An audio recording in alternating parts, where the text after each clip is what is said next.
باغ جنت کے ہیں بہرے کہ مدحہ خانے اہل بیت، باغ جنت کے ہیں بہرے کہ مدحہ خانے اہل بیت۔ الحمدللہ رب العالمین والصلاة والسلام علی سید الانبیاء والمرسلین، اما بعد فاعوذ باللہ من الشیطان الرجیم، بسم اللہ الرحمن الرحیم۔ الصلاة والسلام علیک یا رسول اللہ وعلی آلک واصحابک یا حبیب اللہ، الصلاة والسلام علیک یا نبی اللہ وعلی آلک واصحابک یا نور اللہ۔ مدنی چینل کے ناظرین، سلسلہ ہے فیضان صحابہ و اہل بیت۔ آپ کو اس سلسلے میں مرحبا کہتے ہیں، خوش آمدید کہتے ہیں۔ آئیے سب سے پہلے سلسلے میں نبی پاک صلی اللہ تعالیٰ علیہ وسلم پر درود پاک پڑھنے کی فضیلت شامل کرتے ہیں۔ میرے آقا مدینے والے مصطفیٰ صلی اللہ تعالیٰ علیہ وسلم کے فرمان کا خلاصہ ہے کہ بے شک اللہ تبارک و تعالیٰ نے ایک فرشتہ میری قبر انور پر مقرر فرمایا ہے، جسے تمام مخلوق کی آوازیں سننے کی طاقت عطا فرمائی ہے۔ بس قیامت تک جو کوئی مجھ پر درود پڑھتا ہے تو وہ مجھے اس کا اور اس کے باپ کا نام پیش کرتا ہے، یعنی کہتا ہے فلاں بن فلاں نے آپ پر اس وقت درود پڑھا ہے۔ میرے میٹھے میٹھے اسلامی بھائیوں، مدنی چینل کے ناظرین، یہ کتنا پیارا نبی پاک علیہ السلام کے فرمان کا خلاصہ ہے کہ بندہ جب کبھی درود پڑھے، گویا نبی پاک صلی اللہ تعالیٰ علیہ وسلم کی بارگاہ میں اس پڑھنے والے کا نام بما والد کے نام کے پیش کیا جاتا ہے۔ گویا سبحان اللہ، بارگاہ مصطفیٰ میں بار بار حاضری کا یہ ایک بڑا خوبصورت بہانہ ہے۔ وہ خوش نصیب امتی کہ جو نبی پاک صلی اللہ تعالیٰ علیہ وسلم پر درود پڑھے اور اس کا نام نبی پاک کی بارگاہ میں بار بار لیا جائے، یا رسول اللہ فلاں بن فلاں نے آپ پر درود بھیجا ہے۔ بار بار ہمارے در پر بھی جب کوئی آتا ہے تو اس کی جھولی بھر دی جاتی ہے، پھر کیوں کر اس سخی کے دربار سے ہماری جھولی نہ بھری جائے گی۔ محبت کے ساتھ درود پاک پڑھتے ہیں، صلو علی الحبیب صلی اللہ تعالی علی محمد صلی اللہ تعالی علیہ وسلم۔ سب سے پہلے آئیے تلاوت قرآن پاک شامل کرتے ہیں۔ اعوذ باللہ من الشیطان الرجیم، بسم اللہ الرحمن الرحیم۔ والعصر ان الانسان لفی خسر الا الذین آمنوا وعملوا الصالحات وتواصوا بالحق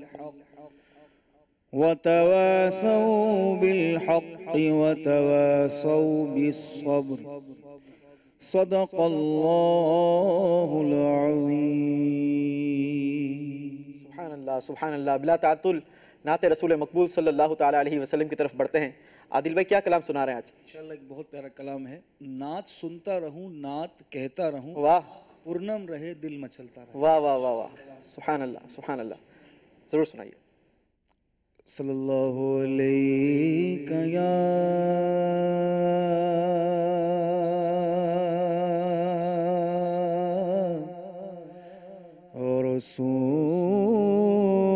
رسول اللہ وسلم علیک یا حبیب اللہ۔ پڑھیے صلی اللہ علیہ یا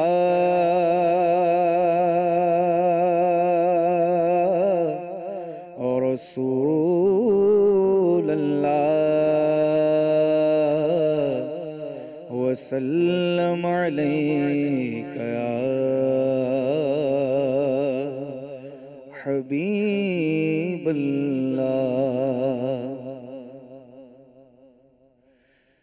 نعت سنتا رہوں، نعت کہتا رہوں، نعت سنتا رہو، نعت کہتا کہتا رہوں آنکھ پرنو رہے دل مچلتا رہے نعت سنتا رہوں نعت کہتا رہوں آنکھ پرنو رہے دل مچلتا رہے نجم نام محمد زباں پر رہے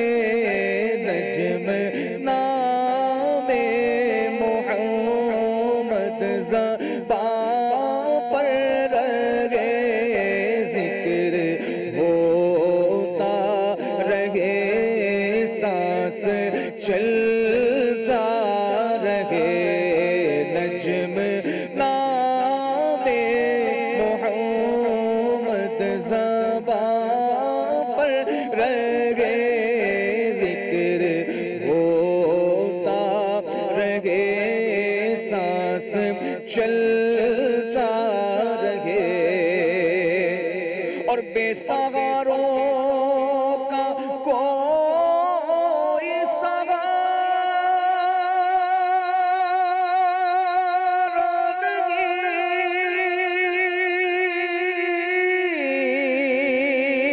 مصطفیٰ کے سوا تو گزارا نہیں مصطفیٰ کے سوا تو گزارا نہیں ان کی چشم کرم ہو تو کچھ غم نہیں ان کی چشم کرم ہو تو کچھ غم نہیں چاہے سارا زمانہ بدلتا رہے نجم نام محمد زباں پر رہے ذکر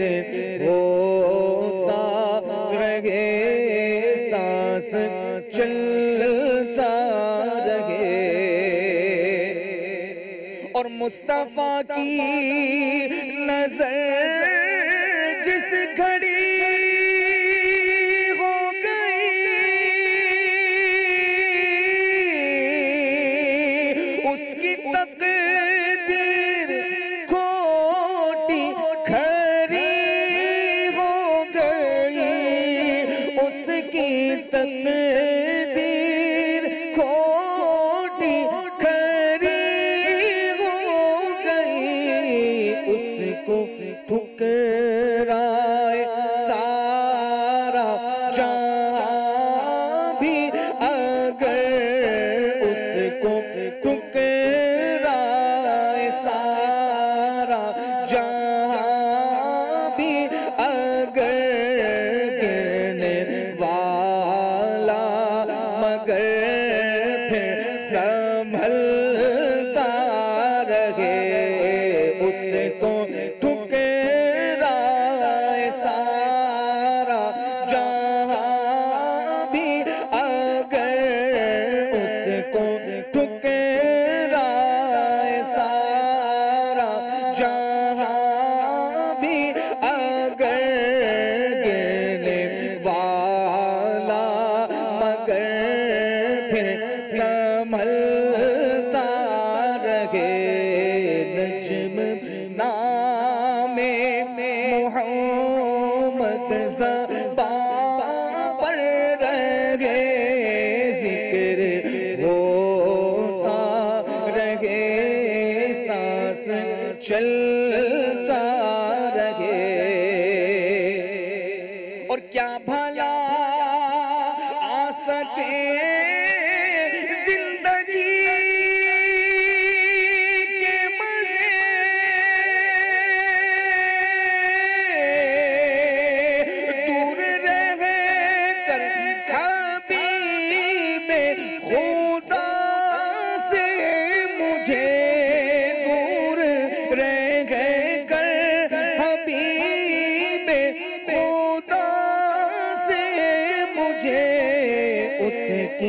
حالت کروں تو کروں کیا بیان، اس کی حالت کروں تو کروں کیا بیان، ہر گھڑی دل جو فرقت میں جلتا رہے، نجم نام محمد زبان پر رہے، ذکر ہوتا رہے، سانس چلتا رہے،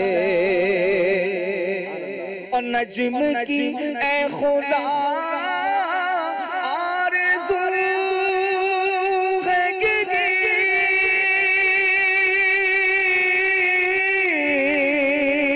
عاشق زارے کی آب روئے گی، عاشق زارے کی آب روئے گی، آخری وقت سر ان کے قدموں میں ہو، آخری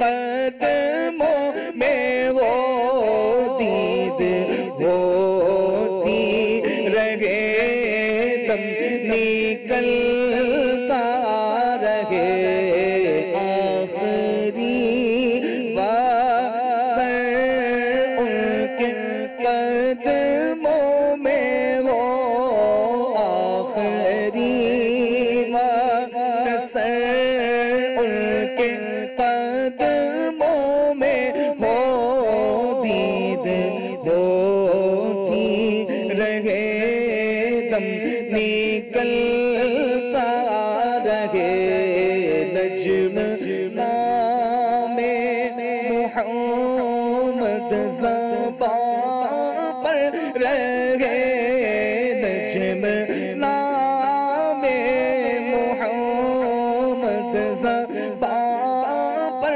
رہے، ذکر ہوتا رہے، سانس چلتا رہے، ذکر ہوتا رہے، سانس چلتا رہے۔ سبحان اللہ، سبحان اللہ، کتنی خوبصورت تمنا، کتنی خوبصورت آرزو، کتنا محبت برا انداز، نعت سنتا رہوں، نعت کہتا رہوں، آنکھ پر نم رہے، دل مچلتا رہے، نجم نام محمد زباں پر رہے، ذکر ہوتا رہے، سانس چلتا رہے۔ کتنا پیارا یہ انداز ہے، کتنی پیاری یہ تمنا ہے۔ اللہ کریم ہمیں بھی نبی پاک صلی اللہ تعالیٰ علیہ وسلم کا ذکر خیر کرتے کرتے زندگی بسر کرنے کی سعادت توفیق نصیب فرمائے۔ مدنی چینل کے ناظرین، آج کے ہمارے سلسلے کا جو ٹاپک ہے اس کو بتانے سے پہلے کچھ تمہیدی گفتگو کر لیتے ہیں۔ انسان چونکہ فطری جذبات اور احساسات رکھا کرتا ہے، ان فطری جذبات اور احساسات میں سے ایک جذبہ اور ایک احساس یہ محبت کا ہوا کرتا ہے۔ دین اسلام چونکہ ایک مکمل ضابطۂ حیات بیان کرتا ہے، لہٰذا دین اسلام ہمیں محبت کا بھی درس دیا کرتا ہے۔ محبت عام کرنا، نفرتوں کو مٹانا، آپس میں پیار اور الفت کے پھول بانٹنا، یہ دین اسلام کا درس ہوا کرتا ہے۔ مگر محبت کا اظہار صرف صنف مخالف کے لیے ہی نہیں ہوتا، بلکہ والدین اپنے بچوں کے ساتھ محبت کیا کرتے ہیں۔ بچے بھی اپنے والدین سے شفقت اور محبت کے طلبگار رہا کرتے ہیں۔ بزرگوں کی عقیدت اور دوست احباب کی رفاقت، یہ مختلف رنگ مل کر زندگی کو سجایا کرتے ہیں۔ مگر سب سے مضبوط رشتہ جو افراد کو کنبے، سماج اور قوم میں شامل کرتا ہے، قوم بنایا کرتا ہے، وہ محبت کا ہوا کرتا ہے۔ آج ہم نے اپنے اس سلسلے میں محبت کا تذکرہ کرنا ہے۔ مگر کن کی محبت کا تذکرہ کرنا ہے، وہ بڑی عظیم ہستیوں کی محبت کا تذکرہ کرنا ہے، وہ ہیں ہمارے صحابہ اکرام علیہم الرضوان اور اہل بیت۔ ان کے درمیان کیسی محبت ہوا کرتی تھی، آپس کا رشتہ کیسا ہوا کرتا تھا، کس انداز سے ان لوگوں نے زندگی بسر کی۔ آئیے بلا تعطل بڑھتے ہیں ہمارے منچ پر موجود مبلغین کی جانب۔ ماشاءاللہ ہمارے ساتھ مفتی محمد جمیل اتاری مدنی بھائی بھی موجود ہیں، عدنان چشتی بھائی بھی موجود ہیں، ساتھ یہاں پر راشد مدنی بھائی بھی موجود ہیں۔ مبلغین ہمارے درمیان جلوہ افروز ہیں۔ مفتی صاحب کی جانب سب سے پہلے بڑھیں گے۔ مفتی صاحب یہ بتائیے گا کہ صحابہ اکرام علیہم الرضوان اور اہل بیت سے محبت کا اظہار یہ کس کس انداز سے کیا کرتے تھے، اور یہ محبت کی وجہ کیا ہوا کرتی تھی؟ دیکھیں بنیادی چیز وہ تو ہے نبی کریم رؤوف الرحیم صلی اللہ تعالی علیہ وآلہ وسلم سے رشتہ۔ جی، چونکہ نبی کریم رؤوف الرحیم صلی اللہ تعالی علیہ وآلہ وسلم اللہ کے رسول، اللہ کے نبی اور اللہ تعالی کی حجت ہیں، اور آپ صلی اللہ تعالی علیہ وآلہ وسلم کے بعد کوئی نبی کوئی رسول نیا نہیں آنا۔ صحیح۔ اور اب یہ حضور اکرم صلی اللہ تعالی علیہ وآلہ وسلم کا لایا ہوا دین ہی آخری دین ہے، صحیح۔ اس کے بعد پھر صبح قیامت نے آنا ہے۔ صحیح۔ تو نبی کریم صلی اللہ تعالی علیہ وآلہ وسلم سے صحابہ اکرام علیہم رضوان کی جو ایک محبت ہے، ایک امتی کی اپنے نبی سے جو محبت ہے، تو اس محبت کا تقاضا یہ ہے کہ اپنے نبی علیہ الصلوۃ والسلام کے شہر سے بھی محبت ہو، واہ واہ واہ، حضور اکرم صلی اللہ تعالی علیہ وآلہ وسلم جس جگہ ہجرت کر کے پہنچے ہیں ان سے محبت ہو۔ صحیح۔ صحابہ کرام علیہم رضوان کے اگر ہم احوال کو دیکھتے ہیں تو نبی کریم صلی اللہ تعالی علیہ وآلہ وسلم جہاں ہوتے صحابہ بھی وہاں پہنچتے۔ واہ، مکہ چھوڑ کر مدینہ منورہ پہنچنا، اپنا سارا ساز و سامان، حالانکہ صحابہ میں وہ صحابہ تھے جو مکی زندگی اگر دیکھیں تو یہ شاہانہ زندگی گزار رہے ٹھیک ہے، صدیق اکبر رضی اللہ بہت بڑا کاروبار بھی تھا، خاندان بھی تھا، لیکن محبت رسول میں یہ اللہ سب چھوڑ کر پہنچے۔ اللہ اکبر۔ اب ان صحابہ کرام علیہم رضوان سے اگر ہم غور کریں تو اب وہ کون سی چیز ہے جو حضور سے تعلق رکھتی ہو اور صحابہ اس سے محبت نہ کرتے ہوں؟ تو صحابہ کرام علیہم رضوان نبی کریم صلی اللہ تعالی علیہ وسلم سے وابستہ جو بھی شے ہو، چاہے وہ جاندار بے جان، تمام چیزوں سے الفت اور محبت رکھا کرتے تھے۔ تو اہل بیت اطہار جو نبی کریم صلی اللہ تعالی علیہ وآلہ وسلم کے گویا جزو بدن ہیں، واہ واہ واہ، ان کے جگر کے ٹکڑے ہیں، ان کے آنکھوں کے نور ہیں، ٹھنڈک ہیں، تو یہ کیسے ممکن ہے کہ صحابہ کرام علیہم رضوان ان مقدس ہستیوں سے محبت نہ رکھتے ہوں؟ اور اگر ہم قرآن پر نظر رکھیں، احادیث کریمہ میں غور کریں تو اللہ تبارک و تعالی نے صحابہ کرام علیہم رضوان سے براہ راست جی ان کو خطاب فرمایا، اور گروہ صحابہ کو اگر ہم دیکھتے ہیں تو وہ دو حصوں میں ہیں۔ جو اہل بیت اطہار نبی کریم صلی اللہ تعالی علیہ وآلہ وسلم سے تعلق رکھنے والے ہیں، تو وہ اگر اہل بیت اطہار ہیں تو ان میں ایک وصف صحابیت کا بھی پایا جا رہا ہے۔ صحیح۔ اور صحابہ اہل بیت بھی ہیں اور صحابہ بھی ہیں۔ حضرت علی رضی اللہ تعالیٰ عنہ صحابی بھی ہیں اور اہل بیت میں سے بھی ہیں، ایسی امام حسنین کریمین یہ اہل بیت بھی ہیں، صحابی بھی ہیں۔ صحیح۔ تو اب اگر ہم گروہ صحابہ میں دیکھیں تو جہاں وہ مہاجرین اور انصار یہ دو طبقے ملتے ہیں ہجرت کرنے اور مدد کرنے والوں کے اعتبار سے، تو اسی طرح سرکار دو عالم صلی اللہ علیہ وسلم پر ایمان لانے والے مقدس ہستیوں میں دو گروہ ہیں، کچھ آپ کے اپنے رشتہ دار ہیں اور کچھ رشتہ دار نہیں ہیں۔ صحیح۔ تو اگر ہم خلفائے راشدین کو دیکھیں تو ان کا بھی نبی کریم صلی اللہ تعالی علیہ وسلم سے ایک نسبی تعلق قائم ہوتا ہے۔ تو حضرت مولا علی رضی اللہ تعالی عنہ تو ڈائریکٹ یوں حضرت عبد المطلب کے ذریعے سے نبی کریم صلی اللہ تعالی علیہ وسلم کے چچا زاد بھائی بن جاتے ہیں۔ حضرت عمر رضی اللہ عنہ کو دیکھیں تو وہ بھی چوتھی پانچویں پشت میں وہ بھی حضور سے ان کا نسب جڑ جاتا ہے، صدیق اکبر کا جڑ جاتا ہے، حضرت عثمان غنی رضی اللہ تعالیٰ عنہ کا جڑ جاتا ہے۔ تو یہ صحابہ کرام علیہم رضوان آپس میں ان کے تعلقات بہت بہترین تھے، اور قرآن پاک کی اگر آیت پہ غور کریں تو اللہ تبارک و تعالیٰ نے ان گروہ صحابہ کی آپس کی الفت اور محبت کو جس عظمت و شان سے بیان فرمایا ہے تو وہ اس کو اللہ تعالیٰ نے نعمت قرار دیا ہے۔ صحیح۔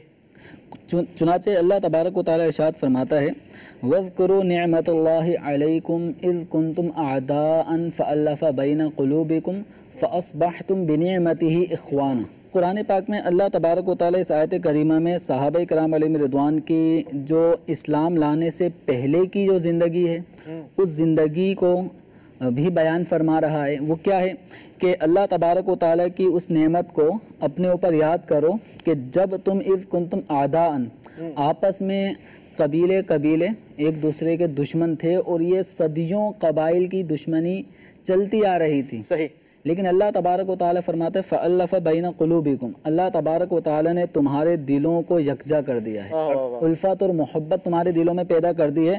اور آگے فرمائے نتیجہ کیا نکلا، فَأَصْبَحْتُمْ بِنِعْمَتِهِ إِخْوَانًا، اور اللہ تبارک و تعالیٰ کی اسی نعمت کے توفیل تم آپس میں ایک دوسرے کے بھائی ہو گئے۔ سبحان اللہ۔ اب اللہ تبارک و تعالیٰ جن صحابہ کرام علیہم رضوان کی عظمت و شان اور رفت یوں بیان فرمائے فَأَصْبَحْتُمْ بِنِعْمَتِهِ إِخْوَانًا، کہ تم اللہ تبارک و تعالیٰ کی اس نعمت جو تمہارے دلوں میں جو اس نے الفت پیدا کی ہے اس کے ذریعے بھائی بن گئے۔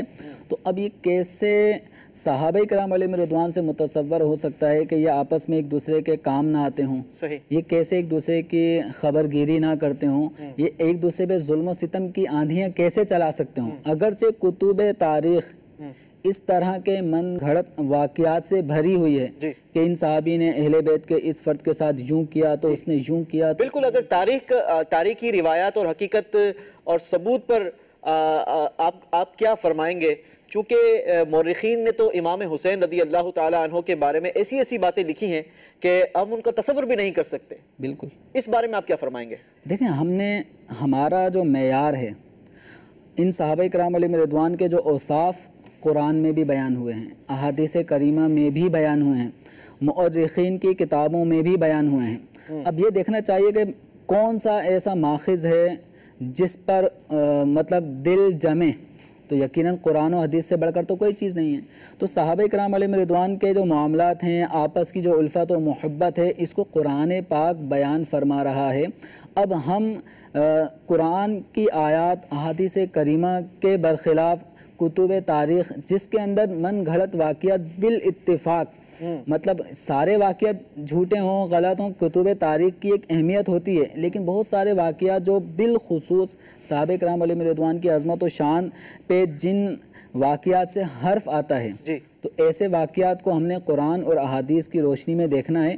تو یقیناً ان واقعات کی کوئی صداقت نہیں بنتی، کوئی نہ کوئی قصہ گو جس کے دل میں اہل بیت اطہار کے بارے میں کوئی نیگیٹو پوائنٹ ہے تو وہ ان کی کسر شان کر رہا ہے، تو کوئی صحابی سے ناراض ہو کے بیٹھا ہے تو وہ ان کی آنے والی امت کو، آنے والے لوگوں کو گمراہ کرنے کے لیے ان کے معاملات میں رخنہ اندازی کرتا ہے، تاکہ پڑھنے والے کتاب پڑھیں گے تو کچھ لوگ تو ایسے ہوتے ہیں جو کتاب پڑھ کر اس رائٹر پر اعتماد کر کے جو واقعہ ہوا ہے سچا جھوٹا وہ کیسا بھی تھا وہ اعتماد کر کے اور بدگمانی پیدا کر لیتے ہیں۔ اور کچھ ایسے ہوتے ہیں جن کو پتہ ہوتا ہے کہ اللہ تبارک و تعالی نے کتاب آخری قرآن نازل فرمائی، نبی کریم صلی اللہ علیہ وسلم کی احادیث کریمہ ہیں، حضور صحابہ پر اتنا اعتماد فرمائیں، قرآن ان کی عظمت و شان کو بیان کرے، اہل بیت اطہار کے صحابہ کرام علیہم رضوان کے بارے میں جذبات ہیں ان کو اگر دیکھیں تو ان واقعات کی جو من گھڑت واقعات بیان کیے جاتے ہیں ایسا لگتا ہے کہ اس کی تار عنکبوت سے بھی بڑھ کر کوئی اہمیت نہیں ہے۔ لیکن اگر دیکھا جائے تو اہمیت جو ہے وہ قرآن مجید فرقان حمید کو دی جائے گی، نہ کہ تاریخ لکھنے والوں کو۔ لیکن یہ اہمیت کیوں دی جائے، اس پر بھی تھوڑی سی روشنی ڈالیں۔ دیکھیں، قرآن اللہ کا کلام ہے، ٹھیک، اور اللہ تبارک و تعالیٰ سے بڑھ کر سچی بات کس کی؟ اللہ اکبر، وَمَنْ أَصْدَقُ مِنَ اللَّهِ قِيلًا، اللہ، ٹھیک ہے۔ تو اللہ تبارک و تعالیٰ سے بڑھ کر سچی بات کسی کی نہیں ہے۔ خود اللہ تبارک و تعالیٰ ان صحابہ کرام علیہم رضوان کے جو مکہ مکرمہ ہجرت سے مکہ سے مدینہ ہجرت کر کے آئے، اپنا مال اللہ کی راہ میں خرچ کیا، تو اس میں اہل بیت اطہار کے بھی افراد ہیں اور صحابہ کرام علیہم رضوان بھی ہیں، ان سب نے راہ خدا میں اپنے اموال خرچ کیے اور آگے ایک دوسرے کی مدد کی۔ قرآن فرماتا ہے اولئک بعضهم اولیاء بعض، یہ ایک دوسرے کے مددگار ہیں، رفیق ہیں۔ قرآن ان کی عظمت و شان، ان کی رفاقت، ان کا ایک دوسرے کے ساتھ مدد کرنا بیان کرے۔ اسی طرح ایک آیت کریمہ میں سورہ فتح کی آیت میں اللہ تبارک و تعالی ارشاد فرماتا ہے محمد الرسول اللہ، حضور کی رسالت کا بیان ہوا۔ آگے فرمایا والذین معہ اشداء علی الکفار رحماء بینہم، یہ پوری آیت کو اگر ہم دیکھیں تو عظمت صحابہ کو یہ آیت بیان کر رہی ہے، تو اس میں اہل بیت اطہار ہیں، صحابہ ہیں، سب والذین معہ کے اندر یہ سارے افراد آ جاتے ہیں۔ اللہ تعالیٰ فرماتا ہے یہ سخت ہیں تو کفار پہ، اللہ اکبر، اور رحم دل ہیں تو آپس میں۔ واہ واہ واہ، قرآن ان کی رحم دلی کو بیان کرے، قرآن ان کا بھائی بھائی ہونا بیان کرے، اور کوئی مورخ ان کی عظمت و شان میں کوئی من گھڑت واقعہ بیان کرے تو یقیناً کوئی بھی مسلمان ایسے من گھڑت واقعات کو لے کے ان مقدس ہستیوں کے بارے میں اپنے دل میں کوئی برائی اور بدگمانی کو جگہ نہیں دے گا، نہیں دے سکتا۔ بہت اچھی خوبصورت بات کی ماشاءاللہ۔ اللہ کا کلام سچا، رب سچا، اس کا کلام سچا، اور بڑی پیاری اور خوبصورت آیت مبارکہ مفتی صاحب نے بیان کی۔ راشد بھائی کی طرف آئیں گے۔ راشد بھائی یہ بتائیے گا کہ اہل بیت سے صحابہ اکرام علیہم الرضوان سے سلوک، آپس میں ان کا جو سلوک تھا وہ کیسا روا رکھتے تھے؟ یہ ابھی جو بات چل رہی تھی اس پر میں ایک بات عرض کرنا چاہوں گا۔ علامہ علی قاری رحمۃ اللہ تعالی علیہ نے شرح فقہ اکبر منہ الروض الازہر میں یہ بات بیان کی ہے، ابن دقیق العید رحمۃ اللہ تعالی علیہ کے حوالے سے۔ یہ ایک علمی اعتبار سے ہے کہ تاریخ کی کتابوں میں جو صحابہ کرام یا اہل بیت اطہار سے متعلق ایسی روایات ہیں جن کو نہ عقل سلیم تسلیم کرتی ہے، نہ مومن کا مزاج تسلیم کرتا ہے، نہ قرآن و حدیث کے مقابلے میں ان کی کوئی وقت ہے۔ صحیح۔ تو علماء نے یہاں اصول بیان کیا ہے کہ تاریخ سے اگر کوئی ایسا واقعہ آ بھی گیا ہے تو وہ موہوم ہے، مشکوک ہے، یعنی اس کے صحیح ہونے میں وہم بھی ہے اور شک بھی ہے، لیکن صحابہ کرام اور اہل بیت اطہار کی عظمت، ان کی شان کا بیان قرآن و حدیث سے یقینی طور پر تحقیق کے ساتھ ثابت ہے، اور کوئی عقل والا ایک موہوم اور مشکوک چیز کی وجہ سے یقین اور تحقیق کو نہیں چھوڑ سکتا۔ فیہ ما فی، جی جو خود مشکوک ہے، جو خود موہوم ہے، تو موہوم اور مشکوک کو لے کر یقین اور تحقیق کو صرف نظر نہیں کیا جا سکتا۔ صحابہ کرام اور اہل بیت اطہار کی محبت جو ہے، یہ محبت کیوں تھی، کس لیے تھی؟ نبی پاک علیہ السلام نے ایک موقع پر ارشاد فرمایا کہ افضل الاعمال الحب فی اللہ والبغض فی اللہ۔ افضل ترین عمل کیا ہے؟ اللہ کے لیے محبت کرنا، اللہ کے لیے بغض رکھنا۔ صحیح۔ اور یہ نبی پاک علیہ السلام نے اپنے فرمان کے ذریعے بھی اور اپنے پاک کردار کے ذریعے بھی اس کا اظہار فرمایا کہ محبت بھی رب کے لیے ہو اور بغض بھی رب کے لیے ہو۔ ترمذی شریف کی ایک روایت ہے کہ نبی پاک علیہ السلام کی بارگاہ میں ایک جنازہ لایا گیا کہ آپ اس کی نماز جنازہ ادا فرمائیں، اور سرکار اعظم صلی اللہ تعالی علیہ وسلم کی یہ عادت مبارکہ تھی کہ اپنے غلاموں کو اپنی دعاؤں سے، اپنی نماز سے نماز جنازہ پڑھ کے انہیں نوازا کرتے تھے، ان کی بخشش کا سامان فرمایا کرتے تھے، لیکن نبی پاک علیہ السلام نے اس جنازے پر نماز نہ پڑھی تو صحابہ کرام نے تعجب کے انداز میں بارگاہ رسالت میں عرض کی کہ یا رسول اللہ، آج سے پہلے ہم نے نہ دیکھا کہ آپ کی بارگاہ میں کوئی جنازہ لایا گیا ہو اور آپ نے اس کی نماز ترک کی ہو، آپ نماز ادا فرماتے ہیں۔ تو سرکار علیہ السلام نے فرمایا انہو کانا یبغض عثمان، یہ میرے عثمان سے بغض رکھتا تھا، ان سے دشمنی رکھتا تھا، فابغضہ اللہ، تو اللہ بھی اس سے دشمنی رکھتا ہے۔ اللہ اکبر۔ تو یہ البغض فی اللہ کی ایک مثال ہے کہ حضرت عثمان غنی سے جو محبت ہے، صحابہ سے جو محبت ہے، وہ بھی اللہ کے لیے، اور ان کے دشمنوں سے جو بغض ہے وہ بھی اللہ کے لیے۔ تو صحابہ کرام کی جو باہم محبت تھی یہ بھی اللہ تعالیٰ کی رضا کے لیے تھی، نبی پاک علیہ السلام کی عظمت اور آپ کی نسبت کے احترام کے لیے تھی۔ صحابہ کرام کے ویسے تو بہت سارے واقعات ہیں، لیکن صحابہ کرام میں جو سر فہرست ہیں، جو انبیاء اور رسول کے بعد سب سے افضل ہیں، سیدنا ابو بکر صدیق رضی اللہ تعالیٰ عنہ، یعنی یہ صحابہ کی جماعت کے ایسے امام ہیں کہ امام کا ذکر کر دیا جائے تو سارے مقتدیوں کی ترجمانی ہو جاتی ہے۔ صدیق اکبر رضی اللہ تعالیٰ عنہ کا میں ایک عمل ذکر کروں گا، اسی سے اندازہ لگے گا کہ صحابہ کرام میں اہل بیت اطہار اور بالخصوص نبی پاک علیہ السلام کی قرابت اور آپ کی نسبت کا کتنا ادب تھا۔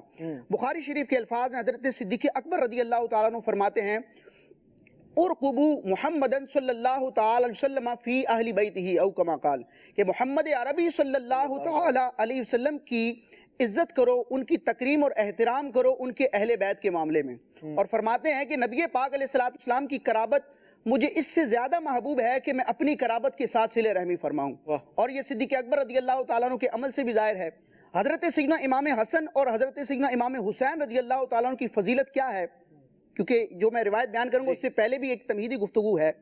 حضرت مولا علی کرم اللہ تعالی وجہ الکریم روایت فرماتے ہیں، ترمذی کی حدیث ہے کہ حضرت امام حسن رضی اللہ تعالیٰ عنہ سر سے لے کر سینے تک سرکار علیہ الصلوۃ والسلام کے مشابہ تھے، ہم شکل مصطفیٰ.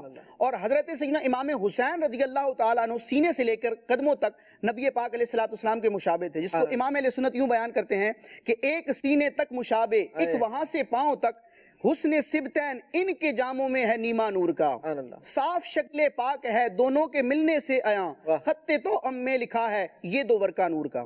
تو حضرت امام حسن رضی اللہ تعالیٰ عنہ کی یہ شان تھی کہ آپ کا چہرہ انور نبی پاک علیہ الصلوۃ والسلام سے ملتا تھا، ایک مشابہت، آپ کو مشابہت سوری حاصل تھی. اور بخاری ہی کے الفاظ ہیں، حضرت انس رضی اللہ تعالیٰ عنہ بھی فرماتے ہیں کہ سیدنا امام حسن رضی اللہ تعالیٰ عنہ سے بڑھ کر نبی پاک علیہ الصلوۃ والسلام کے کوئی مشابہ نہ تھا. حضرت مولا علی رضی اللہ تعالیٰ عنہ کی کہ اس فرمان کے تحت اب صدیق اکبر رضی اللہ تعالیٰ عنہ کا عمل دیکھتے ہیں. بخاری شریف کے الفاظ ہیں، حضرت عقبہ بن حارث رضی اللہ تعالیٰ عنہ فرماتے ہیں کہ رأیت ابا بکر رضی اللہ تعالیٰ عنہ، میں نے خلیفہ اول سیدنا صدیق اکبر رضی اللہ تعالیٰ عنہ کو دیکھا، وحمل الحسن، کہ آپ نے امام حسن رضی اللہ تعالیٰ عنہ کو جو مدنی منع تھے اس وقت ان کو اٹھایا ہوا تھا. اور قاضی عیاض مالکی رحمۃ اللہ تعالیٰ نے شفا شریف میں الفاظ لکھے ہیں کہ وجعل الحسن علی عنقہ، حضرت صدیق اکبر رضی اللہ تعالیٰ عنہ نے امام حسن رضی اللہ تعالیٰ عنہ کو اپنے کندھے پر اٹھایا ہوا تھا. کیا عالم ہوگا. اور مولا علی وہاں موجود تھے.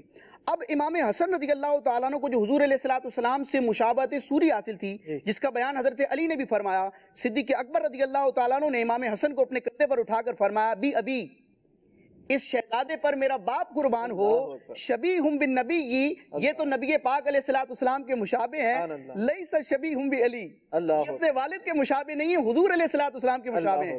اب حضرت علی رضی اللہ تعالیٰ عنہ نے جب یہ فرمان سنا اور آپ کو خوشی بھی ہوئی، مولا علی قاری نے لکھا کہ آگے جو حضرت علی رضی اللہ تعالیٰ عنہ کا عمل بیان کیا گیا، آگے سے حضرت علی نے کیا کیا، وعلی یضحک، حضرت علی مسکرانے لگے. اور مسکرانے کی وجہ کیا تھی کہ میرے شہزادے کو حضرت صدیق اکبر رضی اللہ تعالیٰ عنہ اتنے پیار سے پکار بھی رہے ہیں، اس کو اٹھایا بھی ہے، اور نبی پاک علیہ الصلوۃ والسلام سے جو ان کو مشابہت سوری حاصل ہے، حضرت امام حسن کی جو فضیلت ہے اس کو انہوں نے بیان فرمایا. تو یہ صحابہ کرام سے محبت کا ایک تعلق. ماشاءاللہ، یہ صحابہ کا آپس میں محبت کا یہ انداز نظر آ رہا ہے کہ اہل بیت کو، امام حسن رضی اللہ تعالیٰ عنہ کو اپنے کاندھے پر اٹھایا ہوا ہے.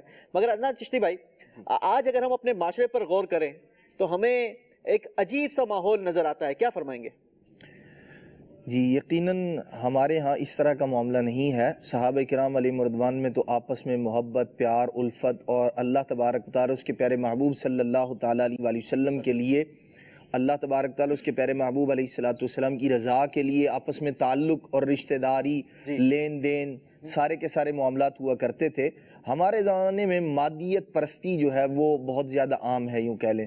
جس شخص سے پرستی تھوڑا سا اگر ڈیفائن کر دیں، یعنی جو چیز ہمیں نظر آ رہی ہوتی ہے، دنیاوی اعتبار سے جو چیز ہمارے فائدے کی ہو رہی ہوتی ہے، وہ مال کی صورت میں ہو، پراپرٹی کی صورت میں ہو، اور کسی صورت میں ہو، تو جو چیز ہمیں مل رہی ہوتی ہے، ہمارے ہاں عزت کا معیار، تعلقات کا معیار اسی پر قائم کیا جاتا ہے. آنے والے کو ویلکم کہا جائے اور لینے والے کو جو ہے جواب نہ دیا جائے. جی جی، ایک اس کا انداز یہ بزنس کمیونٹی میں بہت زیادہ ملتا ہے. سیٹ جو ہے نا اپنے ملازم کو یہ تربیت کرتے ہیں کہ جو آنے والا دینے والا آئے تو اس سے آپ نے چپ چاپ لے لینا ہے، اور جب کوئی لینے والا آئے تو اس کو کہنا ہے کہ سیٹ ابھی موجود نہیں ہے.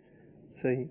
تو یہ ہمارے معاشرے کے اندر بھی ایسا ہی ہے. کسی شخص سے یعنی تعلقات کی جو بنیاد ہے وہ عام طور پر اسی طرح کی چیزیں ہوتی ہیں، حالانکہ یہ شریعت کے اندر محمود نہیں ہے، بلکہ جیسا کہ راشد بھائی نے حدیث پاک بیان فرمائی، اسی طرح اور بھی کئی احادیث مبارکہ ہیں جو ہمیں اس بات کا درس دیتی ہیں کہ مسلمان جو ہے چونکہ آپس میں بھائی بھائی ہیں، تو اب خیر خواہی کا، محبت کا، الفت کا، ایک دوسرے کے ساتھ جو ہے وہ غمخواری کا تعلق ہونا چاہیے، قطع نظر اس کے کہ کوئی شخص پیسے والا ہے یا نہیں پیسے والا، منصب والا ہے، مقام مرتبے والا ہے یا نہیں، دنیاوی اعتبار سے قطع نظر اس کے صرف مقصود یہ ہو کہ یہ میرا مسلمان بھائی ہے اور میں نے اس کے ساتھ حسن سلوک کرنا ہے.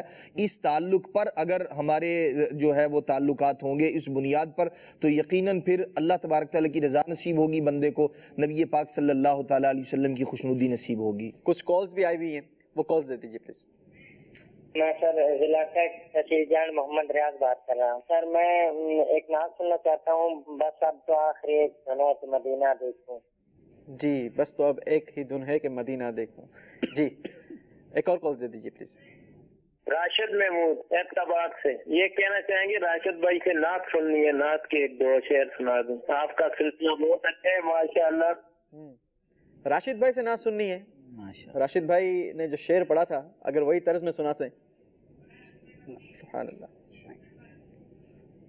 صبح طیبہ میں ہوئی بٹتا ہے بڑا نور کا, صدقہ لینے نور کا آیا ہے تارا نور کا. ایک سینے تک مشابک وہاں سے پاؤں تک, ایک سینے تک مشابک وہاں سے پاؤں تک. حسن سبطین کے جاموں میں ہے نیما نور کا, حسن سبطین کے جاموں میں ہے نیما نور کا. صاف شکل پاک ہے دونوں کے ملنے سے آیا, صاف شکل پاک ہے دونوں کے ملنے سے آیا. خط توأم میں لکھا ہے یہ دوور کا نور کا, خط توأم میں لکھا ہے یہ دوور کا نور کا.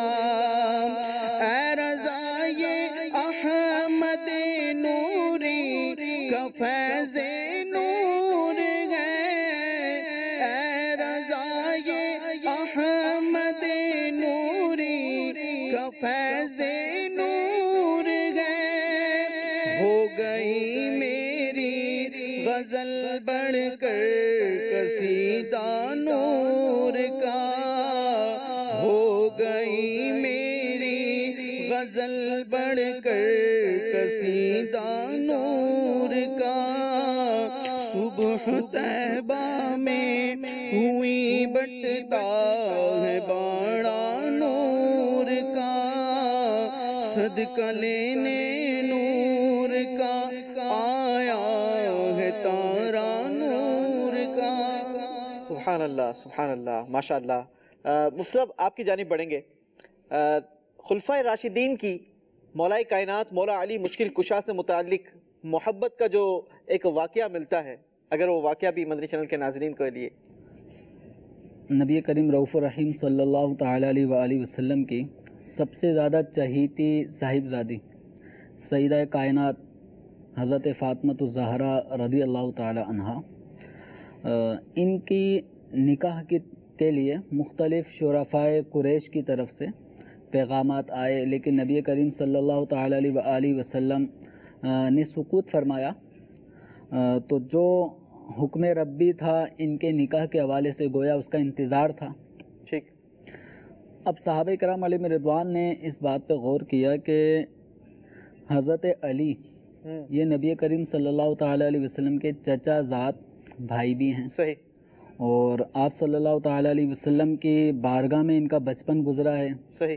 ان کی جوانی بھی حضور صلی اللہ تعالیٰ علیہ وسلم کی نگاہوں میں ہیں. بڑے گویا تربیت نبی پاک علیہ الصلوۃ والسلام کی بارگاہ میں. جی. تو اب فاطمہ رضی اللہ تعالیٰ عنہا کے لیے ان سے بہتر کوئی جوڑا نظر نہیں آتا. تو اب ان کا ذہن بناتے ہیں کہ یہ بارگاہ رسالت صلی اللہ تعالیٰ علیہ وسلم میں اس معاملے میں کچھ عرض کریں تو ان کا معاملہ ہو سکتا ہے ہو جائے. چنانچہ صحابہ کرام علیہم رضوان میں صدیق اکبر رضی اللہ تعالیٰ عنہ, حضرت عمر رضی اللہ تعالیٰ عنہ, یہ دونوں ہستیاں حضرت مولا علی رضی اللہ تعالیٰ عنہ کے پاس جاتے ہیں. اور اس وقت حضرت علی رضی اللہ تعالیٰ عنہ کسی باغ میں آپ کام کر رہے تھے. صحیح. اور ان صحابہ کرام علیہم رضوان کا یہ حضرت صدیق اکبر, حضرت عمر, حضرت عثمان غنی, یعنی یہ جب بھی ایک کا نام لو تو دوسرا اس کے ساتھ نام آتا ہی ہے. وجہ یہ ہے کہ یہ حضرات رہتے بھی ساتھ تھے, ان کے مزاج بھی ایک جیسے تھے, اور اہل بیت اطہار سے محبت کتنی تھی کہ فاطمہ رضی اللہ تعالی عنہا سے نکاح ہونا ہے تو حضرت علی میں ہمت نہیں ہو رہی حضور صلی اللہ تعالی علیہ وسلم کی بارگاہ میں کچھ کہنے کی, تو تھوڑا ان کو ہم زور دیتے ہیں, ان کا ذہن بناتے ہیں. صحیح. یہ پہنچتے ہیں, اور ان کی ذہن سوچ یہ تھی کہ اگر کوئی مالی اعتبار سے حضرت علی رضی اللہ عنہ کو کوئی عذر ہوگا تو ہم وہ عذر بھی ان کا دور کر دیں گے اور ان کی بھرپور طریقے سے مدد کریں گے. چنانچہ حضرت علی رضی اللہ عنہ کے پاس آتے ہیں اور ان کا ذہن بناتے ہیں کہ آپ نے حضور اکرم صلی اللہ تعالی علیہ وسلم کی بارگاہ میں جانا ہے اور اپنی اس خواہش کا اظہار کرنا ہے. حضرت علی رضی اللہ تعالی عنہ کا ذہن بن جاتا ہے. صحیح. اور بارگاہ رسالت صلی اللہ تعالی علیہ وآلہ وسلم میں حاضر ہوتے ہیں تو نبی کریم صلی اللہ تعالی علیہ وآلہ وسلم ان سے پوچھتے ہیں کہ یعنی نکاح کے حوالے سے آپ کے اخراجات وغیرہ یہ کیا ہیں. صحیح. تو ظاہر بات ہے کہ نکاح ہوگا تو نان نفقہ مہر یہ سب چیزیں تو مقرر ہوتی ہیں. تو حضرت علی رضی اللہ تعالی عنہ نے کہا کہ یہ زرہ ہے میرے پاس, تو وہ زرہ بیچ کر مہر کا اور اس طرح کی چیزوں کا اہتمام کرنا تھا. صحیح. صرف ایک زرہ, اس کے علاوہ اور کچھ نہیں. ایک زیرہ اور ایک سواری کا جانور. تو اس حوالے سے زیرہ جو ہے وہ بیچیں, اس کے ذریعے شادی کی کچھ تیاریاں جس طرح ہوتی ہیں وہ کرنی ہوں گی. تو حضرت سیدنا علی رضی اللہ تعالیٰ عنہ نے زیرہ بیچی. صحیح. زیرہ کس کو بیچی, کتنے کی بیچی, یہ پوری ڈیٹیل. تو حضرت سیدنا عثمان غنی رضی اللہ تعالیٰ عنہ یہ حضرت علی رضی اللہ تعالیٰ عنہ سے ملتے ہیں اور ان کی زرہ کو خرید لیتے ہیں. ٹھیک. اور بعض روایت کے اندر آیا کہ 400 درہم میں حضرت سیدنا عثمان غنی رضی اللہ تعالیٰ عنہ نے اس زرہ کو خریدا. صحیح. اور ایک روایت کے اندر یہ 480 درہم میں حضرت سیدنا عثمان غنی رضی اللہ تعالیٰ عنہ نے یہ زرہ خرید لی. صحیح. اب زرہ خریدنے کے بعد حضرت سیدنا عثمان غنی رضی اللہ تعالیٰ عنہ کی حضرت علی سے محبت دیکھیں کیسی ہے. زرہ خریدنے کو تو خرید لی اور اس کے جتنے 480 درہم بنتے تھے وہ حضرت علی کو پیش بھی کر دیے تاکہ وہ شادی کی اس میں تیاری کریں گے. حضرت عثمان غنی رضی اللہ تعالیٰ عنہ فرماتے ہیں کہ اے ابو حسن لست اولا بالدرع من کا, یہ زرہ جو ہے نا اس زرہ کا میں آپ سے زیادہ حقدار نہیں ہوں. اللہ اکبر. خریدی بھی خود ہے, خریدی بھی ہے اور پیسے بھی دے چکے ہیں. صحیح. اب اس کے بعد زرہ اپنے ہاتھوں میں لے کر گویا یہ فرما رہے ہیں کہ اے ابو الحسن اس زرہ کا مجھ سے زیادہ آپ حقدار ہیں, اور وانت اولا بالدراہم منی, اور جو درہم ہیں وہ درہم کے بھی آپ زیادہ اس وقت حق رکھتے ہیں. تو یوں آپ نے جو درہم تو دے دیے تھے, زرہ خرید لی تھی, وہ زرہ بھی حضرت عثمان غنی رضی اللہ تعالیٰ عنہ نے حضرت علی رضی اللہ عنہ کے حوالے کر دی, ان کو گفٹ کر دی, ہدیہ کر دی. اب یہ درہم لے کے حضرت مولا علی رضی اللہ تعالیٰ عنہ بارگاہ رسالت صلی اللہ تعالیٰ علیہ وسلم میں آتے ہیں. اب سرکار دو عالم صلی اللہ تعالیٰ علیہ وسلم کے سامنے انہوں نے جو دراہم رکھ دیے. صحیح. حضور نے ایک مٹھی بھری دراہم کی, حضرت بلال رضی اللہ تعالیٰ عنہ کو حکم دیا کہ جاؤ اس سے خوشبو کا اہتمام کرو, خوشبو لے کر آ جائیں.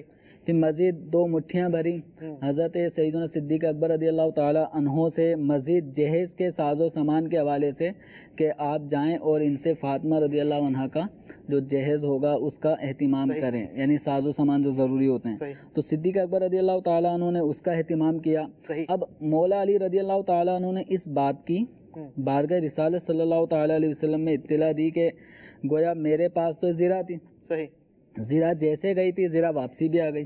480 دراہم کا بھی اہتمام ہو گیا. اور یہ سارا انداز کیسے بنا, یہ حضرت عثمان غنی رضی اللہ تعالیٰ عنہ کی مجھ سے ایک محبت تھی اور ان کا یہ میرے ساتھ ایک اچھائی اور بھلائی کا معاملہ تھا. تو روایت میں آتا ہے فدعا, جب یہ خبر آپ نے حضور اکرم صلی اللہ تعالیٰ علیہ وسلم کو دی کہ یہ اہتمام کیسے ہو گیا, تو آپ صلی اللہ تعالیٰ علیہ وسلم نے عثمان غنی رضی اللہ تعالیٰ عنہ کے لیے فدعا لعثمان بدعوات, بہت ساری سرکار دو عالم صلی اللہ تعالیٰ علیہ وسلم نے دعائیں فرمائیں. تو یہ صحابہ کرام علیہم رضوان ایک دوسرے کی خوشیوں میں کہ کسی کی شادی ہو دوست کتنے خوش ہوتے ہیں, اس کی مدد کریں. اس کی مدد. تو ہم اپنے معاشرے میں دیکھتے ہیں کہ اگر ہمارا کوئی دوست ہے, ہم اس کی دوست کی شادی کرنے میں کتنا خوش ہوتے ہیں, حصہ پارٹیسپیٹ کرتے ہیں. لیکن آج کل تو مصطفیٰ یہ ہوتا ہے کہ دوست پر بوجھ بنایا جاتا ہے.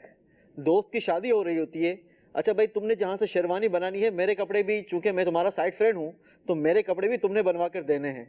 اب یہ جو معاملات ہیں اس قسم کے انداز ہمارے معاشرے میں دیکھے جاتے ہیں، کیا فرمائیں گے اس قسم کے معاملات کرنے اس والوں طرح کے معاملات میں حضرت عثمان غنی رضی اللہ تعالیٰ عنہ کی سیرت پہ اگر ہم غور کریں، یہ بھی گویا ایک طرح سے حضرت عثمان غنی رضی اللہ عنہ مولا علی کے سائڈ فرینڈ ہی ہوئے نا جی، اور آگے چل کے ان کا جو رشتہ تھا آپس میں وہ کیا تھا؟ حضرت عثمان غنی رضی اللہ عنہ کے نکاح میں سرکار صلی اللہ تعالیٰ علیہ وسلم کی ایک نہیں یکے بعد دیگرے 2 صاحبزادیاں تشریف لائی تھی، اور ان کا آگے جو رشتہ ہے وہ ہم زلف والا ہے۔ واہ واہ، تو حضرت عثمان غنی رضی اللہ تعالیٰ عنہ اپنے ہم زلف حضرت مولا علی رضی اللہ تعالیٰ عنہ کے جو ابھی ہوئے نہیں تھے لیکن بننے والے تھے، تو ان کی کتنی مدد کر رہے ہیں، بجائے ان پہ بوجھ بننے کے ان کے لیے کشادگیاں کر رہے ہیں۔ آج کل تو کمپٹیشن کا دور ہے، آج کل جناب میں اس گھر کا داماد ہوں تو اب اگلا جو داماد آئے اس کو نیچے دکھانا یہ سب سے بڑی میری پرائیورٹی ہوگی۔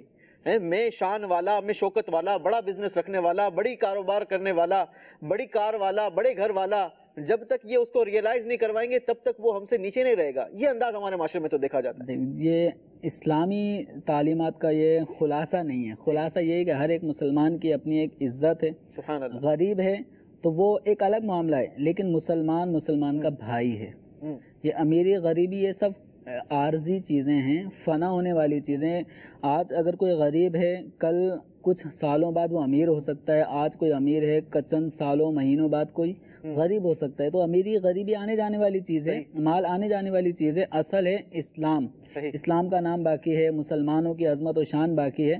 تو مسلمانوں کو اپنے مسلمان بھائی کے ساتھ ایسا معاملہ کرنا چاہیے جو احادیث مبارکہ میں المسلم اخو المسلم لا یظلمہ، مسلمان کا بھائی ہے، نہ وہ اس پہ ظلم کرتا ہے، ولا یسلمہ، اور نہ ہی اس کو بے یار و مددگار چھوڑتا ہے۔ اللہ اکبر، اللہ اکبر۔ اچھا مفتی صاحب، جو آپ نے جہیز کی بات کی کہ حضرت سیدہ فاطمہ الزہرا رضی اللہ تعالی عنہ کا جہیز جو تھا وہ سیدنا صدیق اکبر رضی اللہ تعالیٰ عنہ نے اس کا اہتمام کیا، اگر اس جہیز کی بھی کچھ تھوڑا سا خلاصہ بیان کر دیا جائے کہ وہ کس قسم کا جہیز تھا۔ آج دیکھا جاتا ہے کہ ہمارے معاشرے میں بہت ساری شادیاں صرف جہیز کی وجہ سے روک دی جاتی ہیں، چونکہ لڑکی والوں کے پاس دینے کے لیے جہیز نہیں ہوتا، اس لیے ان کی شادیاں نہیں ہو رہی ہوتی۔ فاطمہ رضی اللہ عنہ کے لیے جو جہیز کا ساز و سامان کا انتخاب کیا گیا تھا، تو اس میں کئی ایک صحابہ کی ڈیوٹی صدیق اکبر رضی اللہ عنہ نے لگائی تھی کہ آپ نے خریداری کرنی ہے، اور خریداری کے حوالے سے جب بتایا جاتا بھئی یہ سامان لائیں، اگر صدیق اکبر رضی اللہ عنہ کو پسند آتا تو اس کو برقرار رکھتے، ورنہ واپسی کروا دیتے، اللہ اکبر۔ اچھا، چوائس بھی صدیق اکبر رضی اللہ تعالیٰ۔ اب یہ غور کریں صدیق اکبر رضی اللہ عنہ کی کتنی یعنی محبت، خواہش ہے کہ حضرت علی رضی اللہ عنہ اور حضرت فاطمہ کا یہ رشتہ قائم ہو جائے، اور یہ رشتے میں کتنے صحابہ خوشی محسوس کر رہے ہیں۔ تو اب جو سیدنا صدیق اکبر رضی اللہ تعالیٰ عنہ کی مرضی سے، جو پسند سے جو آپ کا جہیز کا ساز و سامان تیار ہوا، اس زمانے کے حساب سے وہ ایک اچھا جہیز کا اہتمام تھا۔ تو اس میں تھا ایک قمیص، ایک اوڑھنی، ایک خیبری سیاہ چادر، ایک بنی ہوئی چارپائی، بستر کے 2 گدے، ایک گدا کھجور کی چھال سے بھرا ہوا تھا اور دوسرا بھیڑ کی اون سے، اسخر گھاس سے بھرا ہوا ایک بالین، ایک اونی کپڑا، ایک چمڑے کا مشکیزہ، دودھ کے لیے ایک لکڑی کا پیالہ، ایک گھڑا اور چند مٹی کے کوزے۔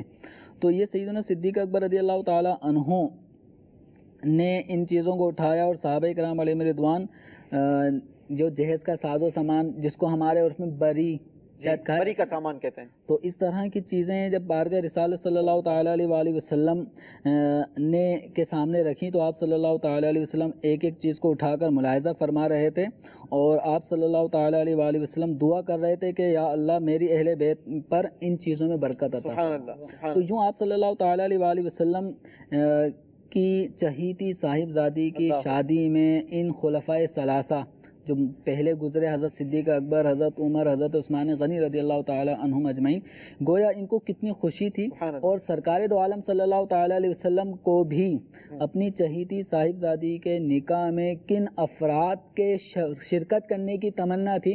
چنانچہ روایت میں آتا ہے کہ آپ صلی اللہ تعالی علیہ وسلم نے یہ ارشاد فرمایا ادعو لی ابا بکر و عمر و عثمان و عبد الرحمن بن عوف و سعد بن وقاص و طلحہ و زبیر. آگے دیگر صحابہ کرام علیہم رضوان کا ذکر فرمائے کہ ابو بکر کو بلا لو، عمر کو لے آؤ، عثمان کو لے آؤ، اور سعد بن ابی وقاص، طلحہ. پیارے آقا علیہ الصلوۃ والسلام نے باقاعدہ نام لے کر، یہ عشرہ مبشرہ کے جلیل القدر صحابہ ہیں جن کا نام لے لے کر جنت قرار دیا ہے. تو آپ صلی اللہ تعالیٰ علیہ وسلم نے اس تقریب نکاح میں ان حضرات کو بالخصوص مدعو فرمایا، جس کو ہم کہتے ہیں دعوت پیش کرنا. تو آدمی کارڈ کس کو دیتا ہے؟ اب اس زمانے میں کارڈ کا سسٹم نہیں تھا، لیکن آپ نے اپنا ایک قاصد بھیجا کہ ابو بکر کو ان افراد کو بلا لو. جب یہ سب حضرات بارگاہ رسالت صلی اللہ تعالیٰ علیہ وسلم میں حاضر ہوئے تو اللہ تبارک و تعالیٰ کے پیارے حبیب صلی اللہ علیہ وسلم نے ارشاد فرمایا ان اللہ تعالیٰ امرنی. یہ جو ان دونوں کے درمیان جو عقد نکاح ہونے والا ہے، اس کا اللہ تبارک و تعالیٰ نے حضور کو حکم دیا تھا. تو فرمائے کہ اللہ تعالیٰ نے مجھے حکم دیا ہے ان ازوج فاطمہ من علی ابن ابی طالب، کہ میں اپنی بیٹی فاطمہ کا نکاح حضرت علی سے کر دوں. فاشہدوا انی قد زوجتہ، تو تم سب گواہ ہو جاؤ میں نے ان کا نکاح ان سے کر دیا. سبحان اللہ سبحان اللہ. سیدہ فاطمہ خاتون جنت، کونین، نبی پاک صلی اللہ تعالیٰ علیہ وسلم، دو جہاں کے والی، آپ کی پیاری شہزادی، آپ کا عقد کس طریقے سے ہوا مفتی صاحب نے بڑے پیارے انداز سے بتایا. عدنان چشتی بھائی، سیدہ فاطمہ الزہرا رضی اللہ تعالیٰ عنہ کا یہاں پر جہیز بیان کیا گیا. کونین کی والی کی شہزادی ہیں، لاڈلی پیاری بیٹی ہیں، اور جہیز ایسا ہے کہ جسے کہا جائے کہ چند چیزوں پر مشتمل ہے. آج اگر دیکھا جائے تو ہمارے معاشرے میں جہیز ایک ایسی ڈیمانڈ بنتا جا رہا ہے کہ لڑکی والے لڑکے والے باقاعدہ ایک دوسرے سے ڈیمانڈ کریٹ کرتے ہیں کہ آپ ہمیں یہ دیں گے تو یہ شادی ہوگی، آپ ہمیں اس کے بدلے یہ دیں گے تو یہ شادی ہوگی. کیا کہیں گے اس معاشرے کے اس پہلو پر؟ یہ جو طریقہ کار ہے یوسف سلیم بھائی، اسے جو لوگ مانگ رہے ہوتے ہیں اگر بعد میں ان سے پوچھا جائے تو وہ بھی اسے برا ہی سمجھتے ہیں کہ یہ انداز درست نہیں ہے. لیکن ظاہر سی بات ہے کہ دین سے دوری کی وجہ سے اس طرح کے معاملات ہمارے معاشرے کے اندر جو ہے وہ پروان چڑھ رہے ہیں. دوسروں کی باری میں تو برا لگتا ہے لیکن اپنی باری میں تو یہ درست لگتا ہے. جی، حالانکہ وہ ہوتا درست نہیں ہے پھر بھی وہ غلط. یوں مطالبے کرنا اور پھر اپنا ایک فہرست جو ہے جاری کر دینا کہ فلاں فلاں چیز چاہیے، بلکہ اس طرح کے بھی واقعات ہمارے معاشرے کے اندر موجود ہیں کہ مطلوبہ چیز نہیں ملی. مثال کے طور پر گاڑی کی ڈیمانڈ کر دی دولہا نے، مجھے گاڑی چاہیے جی، نہیں ملی تو رشتے سے انکار کر دیا، بارات واپس لے کر چلے جاتے ہیں. بارات واپس چلے گی، بالکل ایسے ہوتا ہے. تو یقیناً یہ ظلم اور زیادتی ہے، اور بلکہ بعض صورتوں میں تو یہ رشوت والا معاملہ بھی بن جائے گا. اور اس طرح مطلب جو ہے وہ شریعت اس بات کی اجازت نہیں دیتی، بلکہ جس رشتے کی بنیاد پہلے ہی مادی چیزوں پر ہے، مال پر ہے، اور دوسرے کی جیب پر نظر رکھی ہوئی ہے، تو وہ آگے چل کے کتنا چلے گا، یا اس کے اندر محبت پیار جو چیز جو شریعت کو مطلوب ہے وہ کہاں سے آئے گی. اس لیے رشتے کی بنیاد تو جو نبی پاک صلی اللہ تعالیٰ علیہ وسلم نے ارشاد فرمایا ہے وہ تو دین پر ہونی چاہیے. یہ جو دنیاوی اعتبار سے ظاہری چیزوں پر بنیاد رکھ کر جو رشتے جو عمارتیں کھڑی کی جاتی ہیں وہ زیادہ دیر تک قائم نہیں رہتی، کیونکہ اللہ کے پیارے محبوب صلی اللہ تعالیٰ علیہ وسلم نے فرمایا کہ جو کسی سے عزت بنانے کے لیے کسی عورت سے اس لیے شادی کرتا ہے، نکاح کرتا ہے کہ اسے عزت مقام مرتبہ ملے گا، فرمایا کہ وہ عزت چلی جانے والی شے ہے. اللہ تبارک تعالیٰ ایسے بندے کو ذلیل کرے گا.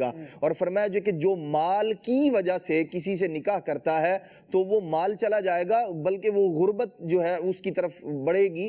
اس طرح کی وعیدات نبی پاک صلی اللہ تعالیٰ علیہ وسلم نے ارشاد فرمائی ہیں. تو حسب نسب کو دیکھ کر، یعنی بڑے نسب کا کوئی ہے شخص تو اس سے نکاح کیا جائے، مال و دولت میں زیادہ ہے اس لیے نکاح کیا جائے، نہیں، بلکہ صورت و سیرت کے ساتھ ساتھ اس کا دیندار ہونا، اس کو جو ہے وجہ ترجیح بنایا جائے، اور یہی شریعت کے اندر محمود اور مطلوب. ماشاءاللہ ماشاءاللہ. راشد مدنی بھائی کی جانب آئیں گے. جی جی، جیسے ابھی جہیز کے حوالے سے کہا ہے نا، جی تو غور کریں نبی کریم صلی اللہ تعالیٰ علیہ وسلم کے بارگاہ میں جب حضرت علی نے اپنا مدعا پیش کیا تھا تو سرکار دو عالم صلی اللہ تعالیٰ علیہ وسلم نے ان سے جو نکاح کے اخراجات جو چیزیں ہیں تو وہ حضرت علی رضی اللہ تعالیٰ عنہ کے ہی ذمہ لگائی تھیں. اور جو انہوں نے اپنی زرہ بیچی، زرہ بیچنے کے بعد جو آنے والی رقم تھی، یہ گویا شادی کا خرچہ ایک دولہا، چونکہ اسی کے گھر میں ایک دلہن نے آنا ہے، تو جو جہیز کا سامان وہ کن پیسوں سے آیا تھا؟ دولہے کے پیسوں سے. دولہے کے پیسوں سے آیا تھا. تو اس سے وہ غور کر لینا چاہیے کہ لڑکی اگر شرعی اعتبار سے اگر ہم دیکھیں تو نکاح کرنے کے معاملے میں عورت پر کوئی مال لازم نہیں ہوتا. صحیح. مہر شوہر پہ لازم ہوتا ہے، عورت پہ لازم نہیں ہوتا. ٹھیک. نان و نفقہ شوہر پہ لازم ہوتا ہے، عورت پہ نہیں ہوتا کہ اپنے شوہر کو پالے گی. شوہر پہ لازم ہوتا ہے کہ عورت کا نان نفقہ اس کو دینا یہاں تو بالکل الٹا معاملہ ہے. جب تک دولہے کا لباس لڑکی والے بنا کر نہ دیں جب تک تو رشتہ قائم نہیں ہوتا. نہیں جناب، دولہا نے جو اس دن ڈریس پہننا ہے وہ لڑکی والوں کی طرف سے ہوگا، جو دعوت ہوگی وہ لڑکی والوں کی طرف سے ہوگی، جو جہیز ہوگا وہ لڑکی والوں کی طرف سے ہوگا، جو بیڈ سیٹ دیا جائے گا وہ لڑکی والوں کی طرف سے ہوگا، جو کپڑے ہوں گے وہ لڑکی والوں کی طرف سے ہوں گے. اب یہ ہمارے جو حالات جو آپ نے اتنی تفصیل بیان کریں، اس معاملات نے، اس پوری فہرست نے ہمارے ہاں شادی کے عمل کو کتنا مشکل بنا دیا. اللہ اکبر. یعنی کئی ماں باپ جن کی بچیاں، ان کی حسرتیں بڑھتی جا رہی ہیں، کب ان کے رشتے آئیں تو ہم ان کا نکاح کریں. وہ صرف کیوں رکے ہوئے ہیں؟ لڑکیوں کا حسن جمال سب کچھ ہوگا، عزت معاشرے میں ہوگی، لیکن وہ غریب ہے، وہ جہیز نہیں دے سکتا. اور جو بھی آ رہا ہے وہ رشتے آتے ہیں، ایسا نہیں کہ نہیں آتے ہوں گے، رشتے آ رہے ہیں، لیکن جب چائے پیالے ناشتہ واشتہ کرنے کے بعد دیکھتے ہیں تو غریب غربا دیکھیں گے کیا دے گا، یہ کماتا اتنا ہے. بسا اوقات تو گھر کا ماحول دیکھ کر ہی واپس لوٹ جاتے ہیں. جی یہ بھی ہوتا ہے کہ بیٹھے اس معاملے وہ میں بات ہی نہیں کی جس پوائنٹ کے لیے آئے تھے، جس چیز کے لیے آئے تھے اس پر ڈسکس ہی نہیں کی. گھر کا ماحول دیکھا کہ جناب یہاں تو کمانے والا اکیلا باپ ہے، 4 بیٹیاں پیچھے رکھی ہوئی ہیں، تو اب جناب یہ ہمیں کیا دیں گے، کیا لیں گے، خود کھانے کے یہاں پر تو فاقے اگر نظر ہم آتے نے ہیں. یہاں پہ شادی کر دی جی اپنے بیٹے کی، تو اب یہ تو بیچارہ 3 چھوٹی سالیوں کی شادی بھی اسی کے ذمہ اسی کے ذمہ آ جائے گی. تو اب اس چکر میں بیچاری کئی لڑکیوں کے رشتے منگنیاں ہونے کے بعد ٹوٹ جاتی ہیں. ابھی حالیہ دارالفتہ اہل سنت میں اس طرح کے مسائل لوگ آ رہے ہیں اور طلاق تک نوبتیں پہنچ چکی ہیں. اب جیسے ایک کیس آیا، نام تو میں نہیں لے رہا کس کا ہے کیا ہے، تو ایک کیس آیا جس میں عورت ایک پروفیسر لیکچرار، اور اس کو کالج یونیورسٹی سے ٹھیک ٹھاک فراغت کے بعد ملا مال و اسباب جو بھی ہوتا ہے، اسی طرح اس کا اپنا مکان ذاتی. اب شوہر اور اسی طرح کئی تولے سونے اس عورت کی اپنی ملکیت تھی، اس نے اپنے میکے میں رکھوائے تھے. شوہر کا ایک ہی مطالبہ، وہ سارا سامان لے کر آؤ. ٹھیک. میں کیوں لے کر آؤں؟ کہہ رہا مجھے تمہارے مال میں کوئی وہ نہیں ہے، دلچسپی نہیں ہے، لیکن یہاں رکھو. اب عورت کو ڈر خوف کہ میں اب 65 تقریباً عمر اتنی تھی کہ میں 65 سال کی ہو چکی ہوں اور اب یہ میرے مرنے کا ہی انتظار ہے، یہاں تو قبضہ ہو جائے گا. بالآخر اسی مال کی کھینچم تانی نے 31 سالہ یہ نکاح کا جو گھر جو ہے وہ چلا، اور اب دونوں بڑھاپے کے اس دہلیز پر ہیں کہ طلاق بھی ہو گئی اور دونوں پریشان ہیں. صرف کیا ہے؟ مال، لالچ، کہ عورت سے مال چاہیے تھا. اب وہ عورت کے اپنے جذبات تھے کہ تم نے مال طلب کر کر کے آج دیکھو رشتہ 31 سال بعد ختم کروائی دیا. اللہ اکبر. ایک آدمی اپنی ذمہ داری سمجھے کہ میری ذمہ داری ہے عورت کو اس کا حق، نان نفقہ، اور جو مالی اعتبار سے عورت کی ضروریات ہیں وہ مرد پوری کرے گا. جی. عورت پہ لازم نہیں ہے کہ وہ اپنے جہیز کا اتنا پورا لاکھوں لاکھ کا خرچہ وہ شوہر کے گھر لے کے جائے. جی. یہ جو ٹرینڈ بن چکا ہے اس نے شادیاں مشکل کر دی ہیں. شادی کرنا انتہائی آسان اور سادگی کے ساتھ ہو سکتی ہے، لیکن سادگی کو ہم نے اتنا مشکل کر دیا ہے کہ لڑکے بھی کما رہے ہیں، لڑکیاں بھی کما رہی ہیں. بولڈ اسٹیپ لینا ہوں گے، اس پر فیصلے کرنا ہوں گے، بالخصوص برادری کے وہ بڑے لوگ جو معاشرے میں اپنا اثر و رسوخ رکھتے ہیں. اللہ تبارک و تعالیٰ نے انہیں کوئی منصب عطا فرمایا ہے، عزت عطا فرمائی ہے، وہ بولڈ اسٹیپ لیں، اپنے گھر میں ہونے والی شادیوں کو سادگی کے ساتھ کمپلیٹ کریں، تاکہ لوگ آپ کو دیکھ کر ہمارے معاشرے میں سادی شادیاں ہونا شروع ہوں گی تو انشاءاللہ یہ جو برائی ہے کہ جہیز کی وجہ سے شادیاں نہیں ہوتی، انشاءاللہ اس میں کمی آنا شروع ہو جائے گی. ایک بار پھر راشد بھائی کی طرف آتے ہیں، اور حضرت علی رضی اللہ تعالیٰ عنہ نبی پاک صلی اللہ تعالیٰ علیہ وسلم کے داماد ہیں. جب ان کے یہاں بچوں کی ولادت ہوتی ہے تو صدیق اکبر، حضرت سیدنا عمر فاروق اور حضرت سیدنا عثمان غنی رضی اللہ تعالیٰ عنہ کے ناموں پر نام رکھا جاتا ہے. تو یہ ہمیں کیا درس دیتا ہے ہمارے معاشرے پر، اور ہم پر اس سے کیا سیکھنے کو ملتا ہے؟ یہ تو حدیث پاک میں بھی ترغیب موجود ہے کہ انبیاء کے ناموں پر اور صالحین اللہ کے نیک بندوں کے نام پر اپنے بچوں کے نام رکھے جائیں. صحیح. علامہ علی قاری نے اس بات کو ڈسکس کیا ہے، امام اہل سنت نے بھی فتح اور رضویہ میں ذکر کیا کہ آسمان سے نام نازل ہوتے ہیں، یعنی انسان کا جو نام ہوتا ہے وہ اس کی شخصیت، اس کی طبیعت اور مزاج پر اثر انداز ہوتا ہے. تو جیسا نام ہوتا ہے یا جس نسبت سے نام ہوتا ہے اس کے اثرات بھی مرتب ہوتے ہیں. اور یہ نبی پاک علیہ الصلوۃ والسلام کی ترغیب موجود ہے کہ صالحین اچھوں کے نام پر اپنے بچوں کے نام رکھو. تو مولا علی رضی اللہ تعالیٰ عنہ نے جو اپنے شہزادگان کے نام خلفائے ثلاثہ کے نام سے لکھے اور منسوب کیے، تو یہ اس بات پر بالکل واضح دلیل ہے کہ حضرت مولا علی رضی اللہ تعالیٰ عنہ ان کو بزرگ سمجھتے تھے، صالحین سمجھتے تھے، اللہ کے نیک بندے سمجھتے تھے، اور ان کی برکت اپنی اولاد میں داخل کرنے کے لیے ان کے نام سے اپنے ناموں کو منسوب فرماتے تھے. اور یہ محبت کا جو تعلق ہے صحابہ کرام کی طرف سے بھی تھا اور اہل بیت اطہار کی طرف سے بھی تھا، اور یہ محبت بھی تھی اور عقیدت اور احترام بھی تھا. اور اللہ تعالیٰ کی رضا اور محبوب علیہ الصلوۃ والسلام کی رضا پانے کے لیے صحابہ کرام اور اہل بیت اطہار ایک دوسرے کو وسیلہ بناتے تھے. بخاری شریف کی میں روایت بیان کرنا چاہوں گا. پہلے میں نے صدیق اکبر رضی اللہ تعالیٰ عنہ خلیفہ اول کی حکایت ذکر کی. اب حضرت سیدنا فاروق اعظم رضی اللہ تعالیٰ عنہ جو خلیفہ ثانی ہیں، ان کا واقعہ ہے کہ جب آپ کا عہد خلافت تھا تو قحط سالی ہوئی، بارش کا جو تھا معاملہ وہ موقوف ہوا. تو اب نبی پاک علیہ الصلوۃ والسلام کی ذات جن کی وجہ سے اور جن کے وسیلے سے کائنات کو نعمتیں ملتی ہیں، تو صحابہ کرام کا یہ انداز تھا کہ نبی پاک علیہ الصلوۃ والسلام کے وسیلے سے بارش طلب کیا کرتے تھے. لیکن فاروق اعظم رضی اللہ تعالیٰ عنہ کے عہد خلافت میں جب یہ معاملہ ہوا تو آپ نے کیا کیا؟ رب کی بارگاہ میں دعا کی. دعا کیا کرتے ہیں؟ اللہم انا کنا نتوسل الیک بنبینا صلی اللہ تعالی علیہ وسلم، کہ اے اللہ ہم تیری بارگاہ میں تیرے محبوب علیہ الصلوۃ والسلام کا وسیلہ پیش کیا کرتے تھے، فتسقینا، تو ہمیں بارش عطا فرماتا تھا. اب نبی پاک علیہ الصلوۃ والسلام دنیا سے پردہ فرما گئے، حضور کا واسطہ بھی ہے لیکن نبی پاک علیہ الصلوۃ والسلام کی فضیلت اہل بیت میں بھی منتقل ہے. تو پھر عرض کرتے ہیں وَإِنَّا نَتَوَسَّلُ إِلَيْكَ بِأَمِّ نَبِيِّنَا فَاسْقِنَا، یا اللہ ہم اپنے نبی علیہ الصلوۃ والسلام کے چچا یعنی حضرت عباس بن عبد المطلب رضی اللہ تعالیٰ عنہما کا وسیلہ تیری بارگاہ میں پیش کرتے ہیں، میں بارش عطا فرما. راوی کہتے ہیں فَيُسْقَوْن، تو انہیں بارش عطا کر دی جاتی. خلیفہ ثانی کا عمل دیکھیں کہ اللہ تعالیٰ کی رحمت طلب کرنی ہے، رب تبارک و تعالیٰ کی جناب سے بارش کا سوال کرنا ہے، تو وسیلہ کس کو پیش کرنا ہے؟ اہل بیت کے فرد حضور علیہ الصلوۃ والسلام کے چچا حضرت سیدنا عباس بن عبد المطلب کو. اسی طرح ایک اور حکایت جو قاضی ایاز مالکی رحمۃ اللہ تعالی علیہ نے شفا شریف میں ذکر کی کہ حضرت سیدنا زید بن ثابت انصاری رضی اللہ تعالیٰ عنہ بہت بڑے عالم دین تھے، قرآن کا بہت زیادہ علم رکھنے والے تھے، صحابی رسول تھے، لیکن یہ استاذ تھے حضرت عبداللہ بن عباس کے. یہی حضرت عباس جو حضور کے چچا ہیں، ان کے جو شہزادے ہیں عبداللہ بن عباس جن کو ابن عباس کہا جاتا ہے، ان کے یہ استاذ تھے. اور حضرت عبداللہ ابن عباس کا عالم کیا ہے اور مقام کیا ہے کہ انہوں نے نبی پاک علیہ الصلوۃ والسلام کی بارگاہ میں ایک دفعہ وضو کے لیے پانی رکھا قضاء حاجت سے فراغت کے بعد، تو نبی پاک علیہ الصلوۃ والسلام نے انہیں دعا سے نوازا، اللہم علمہ الکتاب، اور ایک روایت کے الفاظ ہے اللہم علمہ التاویل، یا اللہ ابن عباس کو کتاب کا علم عطا فرما. تو یہ دعائے مصطفیٰ کی برکت تھی کہ صحابہ کرام کے دور سے لے کے آج تک حضرت عبداللہ بن عباس کو امام المفسرین کہا جاتا ہے، عبر الامہ، یعنی مفسرین کے امام ہیں، قرآن کا علم جاننے والے ہیں. لیکن یہ حضرت زید بن انصاری رضی اللہ تعالیٰ عنہ کے شاگرد تھے. اب قاضی ایاز مالکی رحمۃ اللہ تعالیٰ علیہ روایت کرتے ہیں کہ حضرت سیدنا زید بن انصاری ثابت انصاری رضی اللہ تعالیٰ عنہ کی جب والدہ کا انتقال ہوا اور آپ نے اپنی والدہ کا جنازہ ادا فرمایا، تو نماز جنازہ سے فراغت کے بعد آپ کے پاس جانور لایا گیا سواری کے لیے.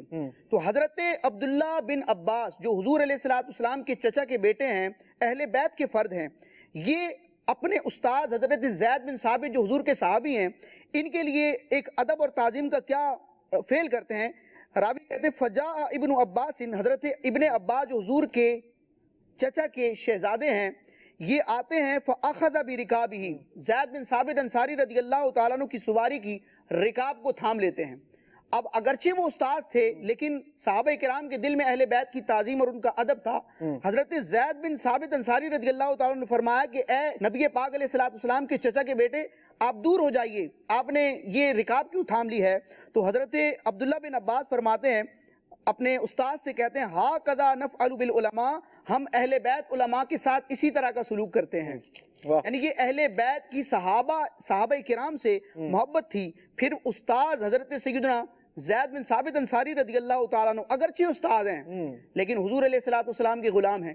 نسبت مصطفیٰ کا پاس کرتے ہوئے استاد صاحب اپنی سواری سے نیچے تشریف لاتے ہیں اور حضرت ابن عباس اپنے شاگرد کے ہاتھ چومتے ہیں اور اپنے شاگرد سے کہتے ہیں کہ ہاکذا امرنا ان نفعل باہل بیت نبینا صلی اللہ تعالی وسلم، اور ہمیں یہ حکم دیا گیا ہے کہ حضور علیہ السلام کے اہل بیت کے ساتھ ایسا عمل کرنا ہے۔ اللہ اکبر۔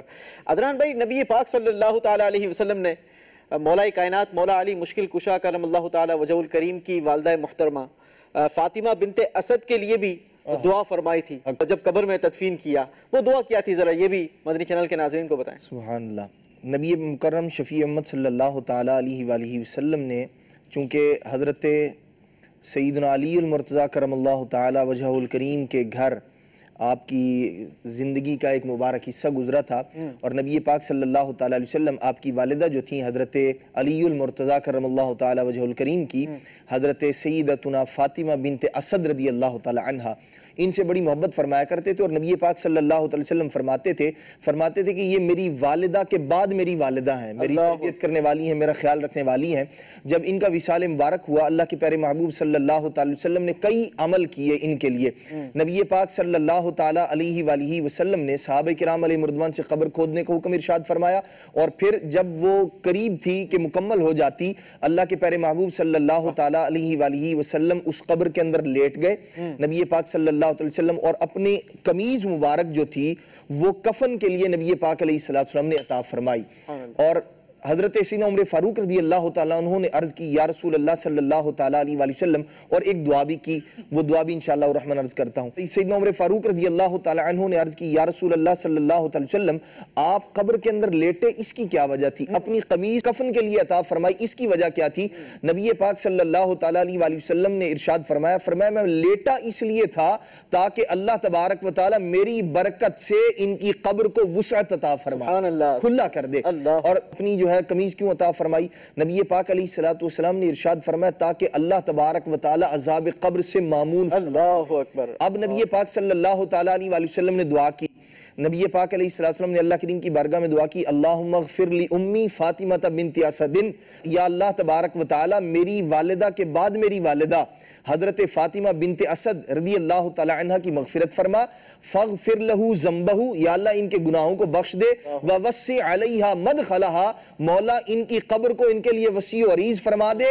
اور آگے پھر ایک جملہ نبی پاک علیہ السلام نے اللہ کریم کی بارگاہ میں عرض کی، یا اللہ میرے وسیلے سے والانبیاء الذین من قبلی، مولا مجھ سے پہلے جتنے انبیاء گزرے ہیں سب کے وسیلے سے ان کی قبر کو وسیع فرما، اللہ اکبر، ان کے گناہوں کو بخش دے۔ تو اللہ کے پیارے محبوب صلی اللہ تعالیٰ علیہ وآلہ وسلم کی محبت ہے آپ کی اپنے صحابہ کرام علیہ مردوان صحابیات پر، اور بالخصوص سیدنا علی المرتضیٰ کرم اللہ تعالیٰ وجہ الکریم کی جو والدہ ہیں، ان پر نبی پاک علیہ السلام کی شفقت تھی، اور آقا دو جہاں صلی اللہ تعالیٰ علیہ وآلہ وسلم نے صحابہ کرام علیہ مردوان کو ایک ایسی محبت، ایک ایسی الفت کے اندر آپ نے پرو دیا تھا، انہیں ایسا بندھن عطا کیا تھا محبت کا کہ خود نبی پاک علیہ السلام نے فضائل کمالات بیان کرتے ہوئے بھی اس بات کا خیال فرمایا۔ بارہا ایسا ہوا اللہ کے پیارے محبوب علیہ السلام نے تنہا صدیق اکبر کی عظمت کو بھی بیان فرمایا، حضرت سیدنا عثمان غنی رضی اللہ عنہ کی عظمت کو بھی بیان فرمایا، لیکن بعض اوقات ایسا بھی ہوتا کہ چاروں کی محبت کو،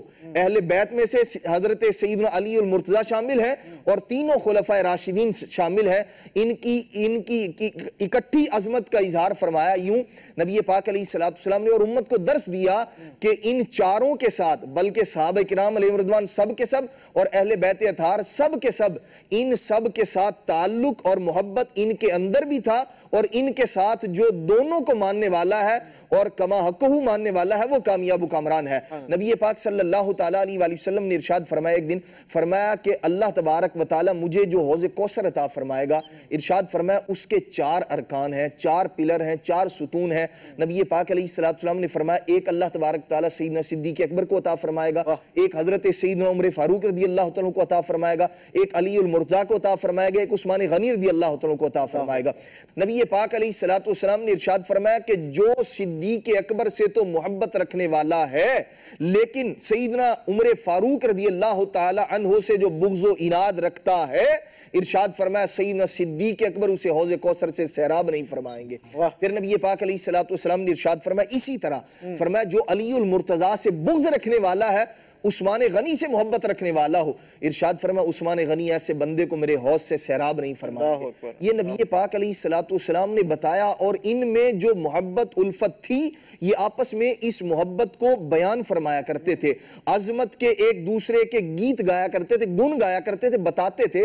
سیدنا صدیق اکبر رضی اللہ تعالی عنہ، حضرت سید عائشہ صدیقہ رضی اللہ تعالی عنہ موجود ہے. صدیق اکبر رضی اللہ تعالی عنہ علی المرضا کے چہرے کو دیکھ رہے ہیں. حضرت عائشہ صدیقہ رضی اللہ تعالی عنہ نے دیکھا اور وجہ دریافت کی کہ اپنے والد صاحب سے، بابا جان آپ علی المرضا کے چہرے کو دیکھ رہے ہیں، کثرت سے دیکھ رہے ہیں، وجہ کیا ہے؟ آپ نے چھپایا نہیں، عظمت کی بات کی، اپنی بیٹی کو بتائی اور بیٹی نے پھر کائنات میں سب کو بتائی. یعنی روایت کیا گیا اس کو حدیث پاک کو. حضرت سیدنا صدیق اکبر رضی اللہ تعالی عنہ نے ارشاد فرمایا علی المرضا کے چہرے کو اس لیے دیکھ رہا ہوں، میں نے اللہ کے پیارے محبوب علیہ السلام سے سنا، نبی پاک علیہ السلام نے فرمایا النظر الی وجہ علی جن عبادہ. نبی پاک علیہ السلام نے فرمایا علی المرضا کے چہرے کو دیکھنا عبادت ہے. فرمایا اس لیے علی المرضا کے چہرے کو دیکھ رہا ہوں. اور سیدنا علی المرضا کیا فرماتے ہیں؟ صحابہ میں کیسی محبت ہے، کیسی الفت ہے.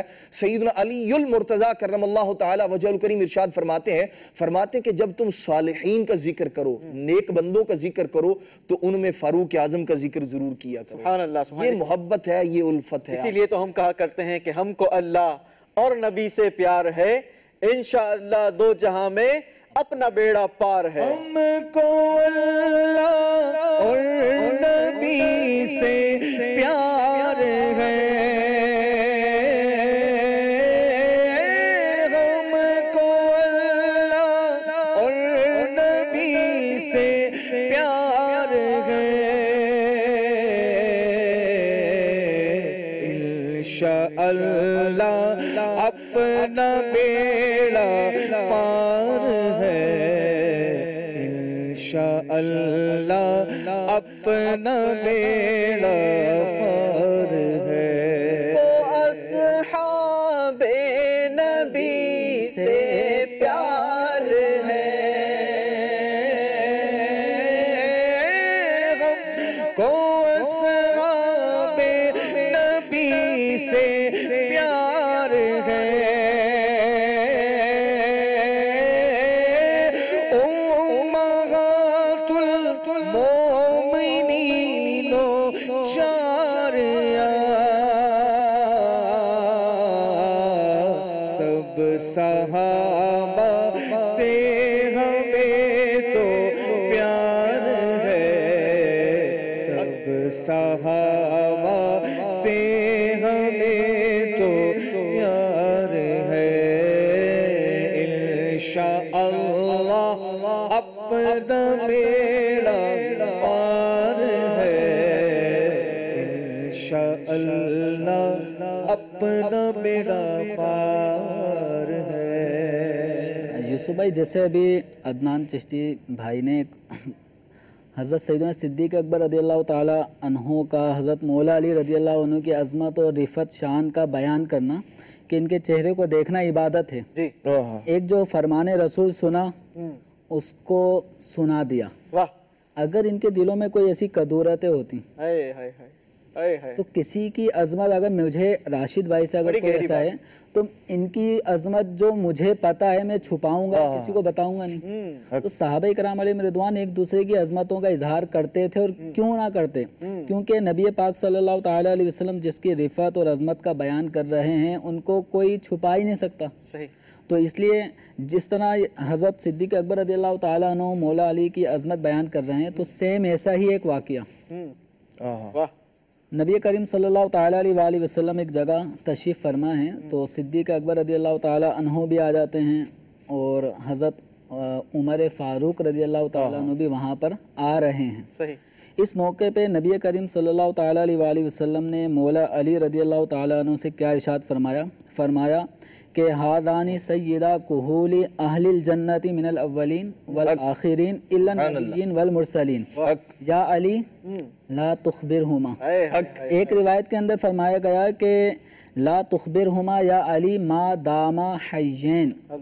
خلاصہ اس روایت کا یہ ہے کہ جب صدیق اکبر رضی اللہ عنہ، حضرت عمر رضی اللہ تعالیٰ عنہ اس مقام پر جہاں حضور اکرم صلی اللہ تعالیٰ علیہ وسلم تشریف فرماتے، اور یہ صحابہ کی بالخصوص ان دونوں ہستیوں کی یہ طبیعت تھی جس نے خوشبو سونگتے سونگتے پہنچ جاتے تھے۔ اللہ اکبر، واہ، تو یہ حضور اکرم صلی اللہ تعالی علیہ وسلم کو یہ سب سے پہلے تلاش کر لیا کرتے تھے۔ اللہ اکبر، تو یہ جب وہاں آ رہے ہیں سرکار دو عالم صلی اللہ تعالی علیہ وسلم، ان کی آنے سے پہلے، ان کے قریب آنے سے پہلے حضرت علی رضی اللہ تعالیٰ عنہ کو فرماتے ہیں، اے علی، یہ دونوں جو ہے نا، یہ انبیاء اور مرسلین کے علاوہ بقیہ جو اولین و آخرین میں جو بھی جنت میں عمر رسیدہ افراد ہیں، ان عمر رسیدہ افراد کے یہ دونوں ہستیاں سردار ہیں۔ اللہ اکبر، فرمایا اے علی، جب تک یہ دونوں حیات ہوں، جب تک یہ دونوں زندہ ہوں، تو ان دونوں کا یہ بات بتانا نہیں ہے۔ اللہ اکبر، اب یہ بات حضرت علی رضی اللہ تعالیٰ عنہ کو حضور اکرم صلی اللہ تعالیٰ علیہ وسلم نے بیان فرمائی ہے۔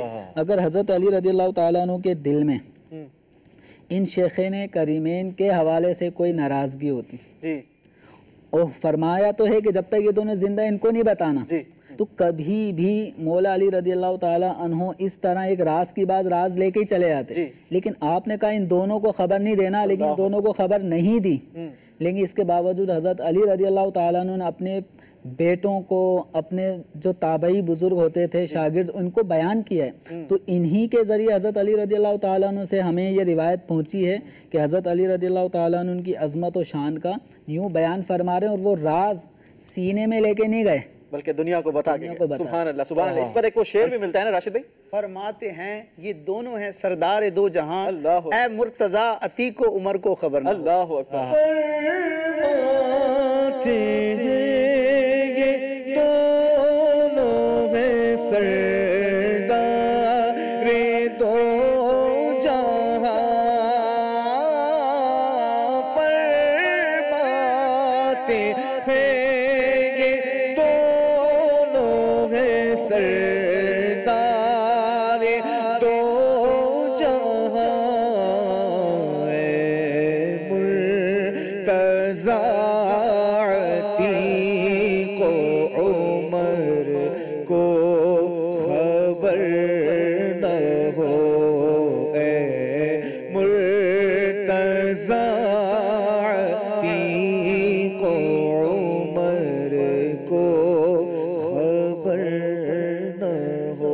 مولا علی کا ذکر ہوا، صحابہ کرام میں اور بالخصوص خلفائے راشدین میں حضرت مولا مرتضیٰ رضی اللہ تعالیٰ عنہ کو بڑا خاص مقام اور مرتبہ حاصل تھا، اور مولا علی کے مقام و مرتبے کو سارے صحابہ مانتے بھی تھے، اس کا اظہار بھی کرتے تھے، اور مولا علی رضی اللہ تعالیٰ عنہ کو ایمان کی علامت سمجھتے تھے۔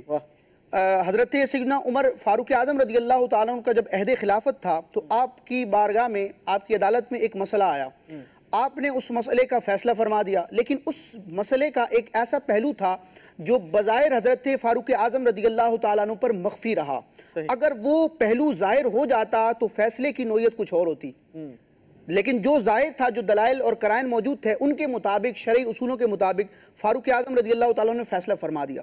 مولا علی رضی اللہ تعالیٰ عنہ حضرت فاروق اعظم رضی اللہ تعالیٰ عنہ کے پاس تشریف لائے، اور آپ نے اس مخفی پہلو کو ظاہر فرمایا کہ یہ جو مسئلہ آیا ہے اس میں یہ صورت بھی ہے، اور مولا علی رضی اللہ تعالیٰ نے جو صورت بتائی اس سے فیصلے کی بالکل نوعیت بدل گئی۔ تو حضرت فاروق اعظم رضی اللہ تعالیٰ نے جو وقت کے خلیفہ ہیں اور قاضی ہیں، آپ نے اس مسئلے سے رجوع فرمایا، اور جو مولا علی رضی اللہ تعالیٰ نے مسئلہ بتایا اس کے مطابق فیصلہ صادر فرمایا، اور تاریخی جملہ ارشاد فرمایا لولا علی لہلک عمر، اگر علی نہ ہوتا تو عمر ہلاک ہو جاتا۔ یہ محبت۔ اسی طرح حضرت عثمان غنی رضی اللہ تعالیٰ عنہ، جن کو جامع القرآن کہا جاتا ہے کہ آپ نے قرآن کو جمع فرمایا، امام اہل سنت کا پورا رسالہ بھی موجود ہے کہ یہ جمع قرآن کس انداز میں ہوا تھا۔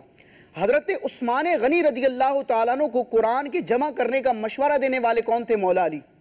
تو اس طرح ایک دوسرے کی بات ماننا، ایک دوسرے کو اہمیت دینا، ایک دوسرے کے مشورے پر عمل کرنا، یہ صحابہ اور اہل بیت اطہار میں موجود ہے۔ اسی طرح جو میں نے ایمان کی علامت کے حوالے سے ذکر کیا، سرکار علیہ السلام نے مولا علی رضی اللہ تعالیٰ عنہ کو یہ بشارت ارشاد فرمائی تھی کہ اے علی، کوئی مومن تم سے بغض نہیں رکھ سکتا اور کوئی منافق تم سے محبت نہیں کر سکتا۔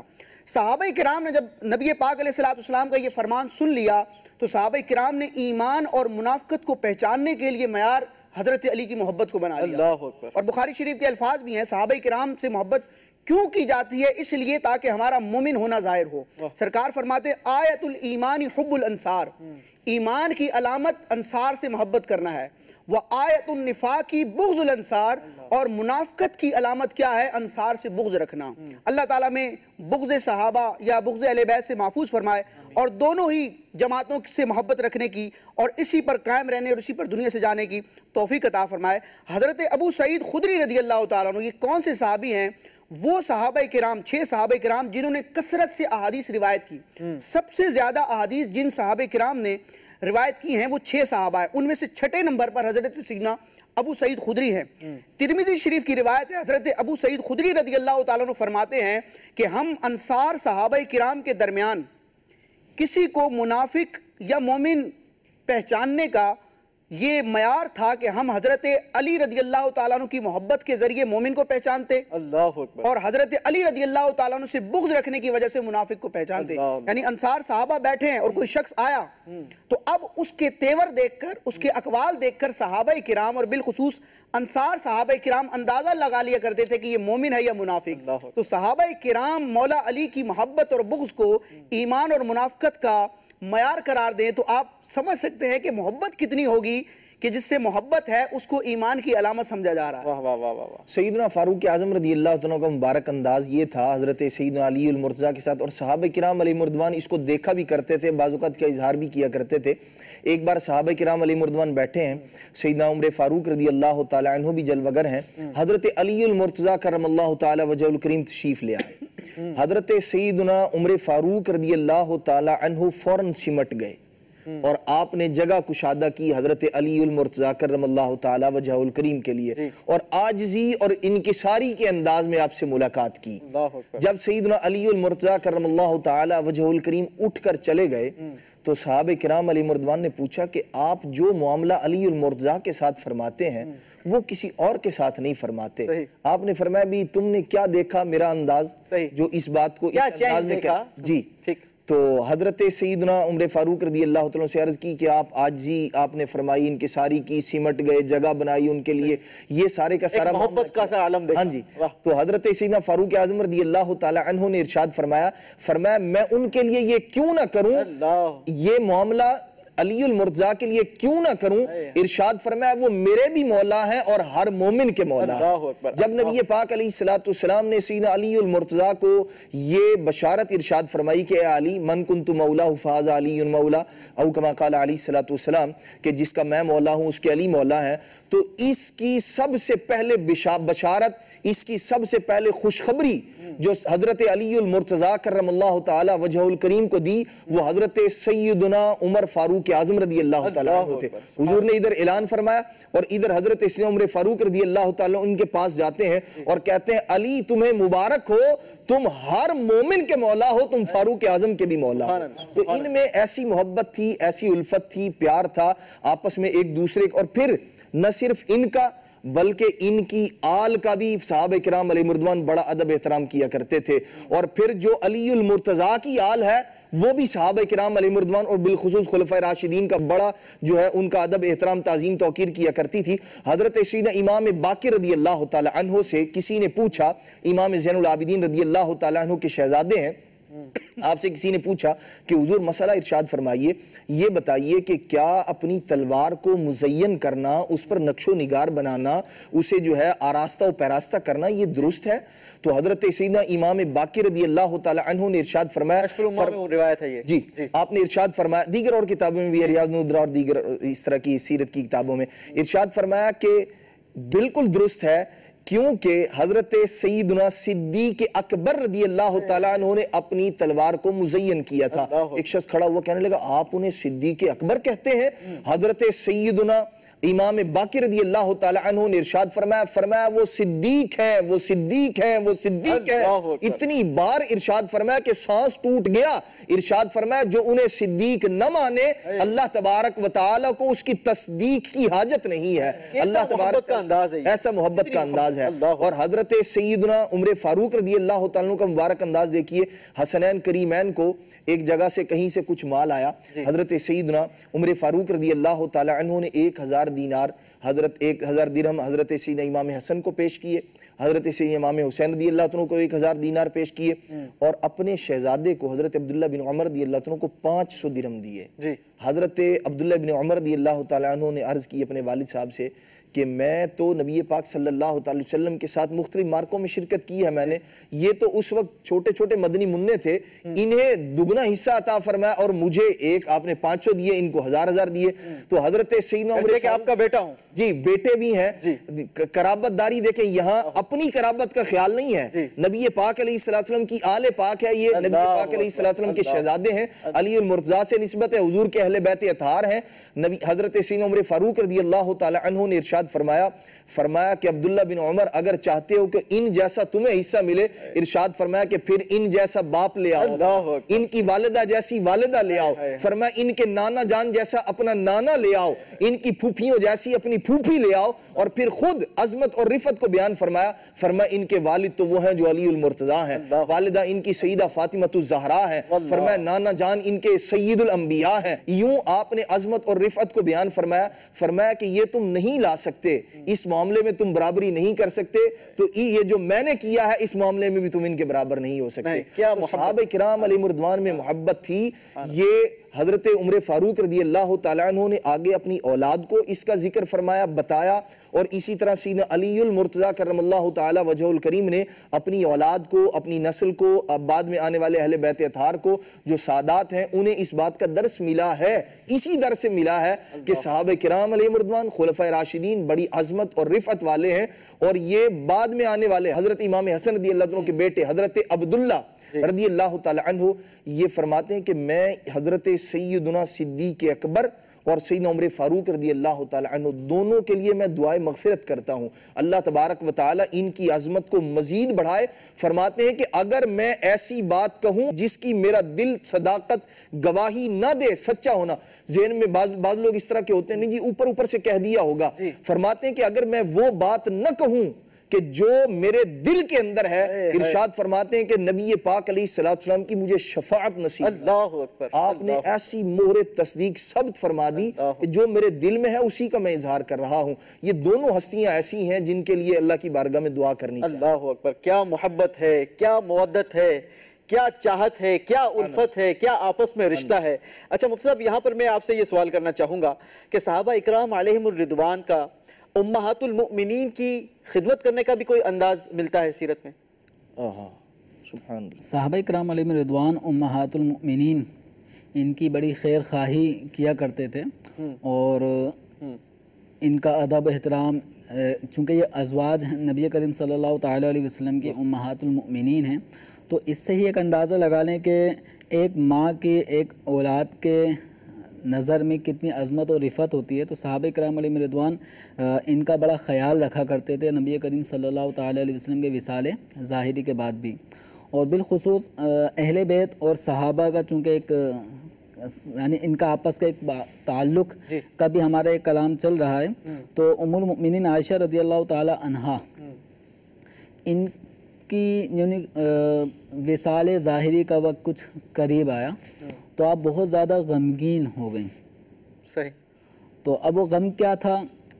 اب فکر آخرت جو ہوتی ہے, حالانکہ آپ جنتی ہیں اور نبی کریم صلی اللہ تعالیٰ علیہ وسلم کی ازواج میں سب سے زیادہ محبوبہ ہیں, لیکن فکر آخرت وہ ایسا غلبہ آپ کے اوپر طاری ہو چکا تھا کہ آپ فکر آخرت میں غمگین تھیں. اب اس موقع پہ ابن عباس رضی اللہ تعالیٰ عنہ اہل بیت اطہار کے ایک مفسر قرآن صحابی ہیں, انہوں نے گھر میں آنے کی اجازت طلب کی. تو اس وقت جو کیفیت تھی ایک فکر مدینہ, فکر آخرت جس کو ہم کہیں, کہ اس وقت ام المؤمنین عائشہ رضی اللہ تعالیٰ عنہ نے منع فرمایا, لیکن انہوں نے آنے کی ضد کی کہ میں آپ کی بارگاہ میں حاضر ہونا چاہتا ہوں. ام المؤمنین عائشہ رضی اللہ تعالیٰ عنہ کی طرف سے اجازت مل گئی. جب یہ ان کی بارگاہ میں حاضر ہوتے ہیں تو کیفیت پوچھتے ہیں کہ آپ کیا محسوس کر رہی ہیں؟ تو ام المؤمنین عائشہ رضی اللہ تعالیٰ عنہا فکر آخرت کہ آخرت میں کیا بنے گا, اس طرح کے معاملات سوچ رہی ہیں. تو اس پر حضرت سیدنا عبداللہ بن عباس رضی اللہ تعالیٰ عنہما نے ان کی اس فکر کو اور جو غم فکر آخرت کے حوالے سے آپ کو نڈھال کیا ہوا تھا, تو فرمایا آپ کو بشارت ہو